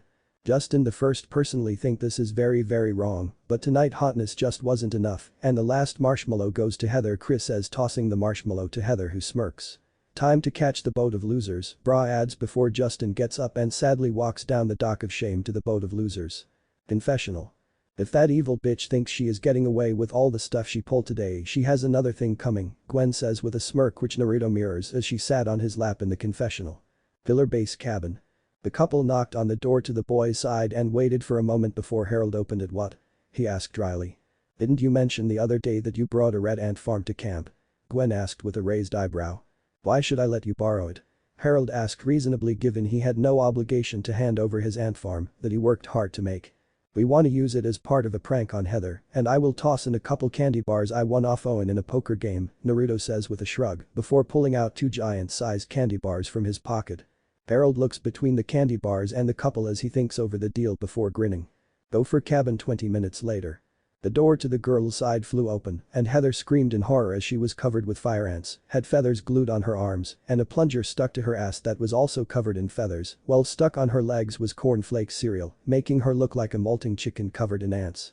Hearing the screams from their spot in the woods where they were making out heavily with Naruto massaging Gwen's ass as she moaned into the kiss, the two broke their lip lock and smirked before looking towards the direction that the cabins were sweet dreams, Heather they both say before resuming their makeout session, just as Lindsay arrives and giggles before leaping towards them to get in on the action. Then chapter 7. What if Naruto X Total Drama Island Harem end here, and thanks for watching my video till the end.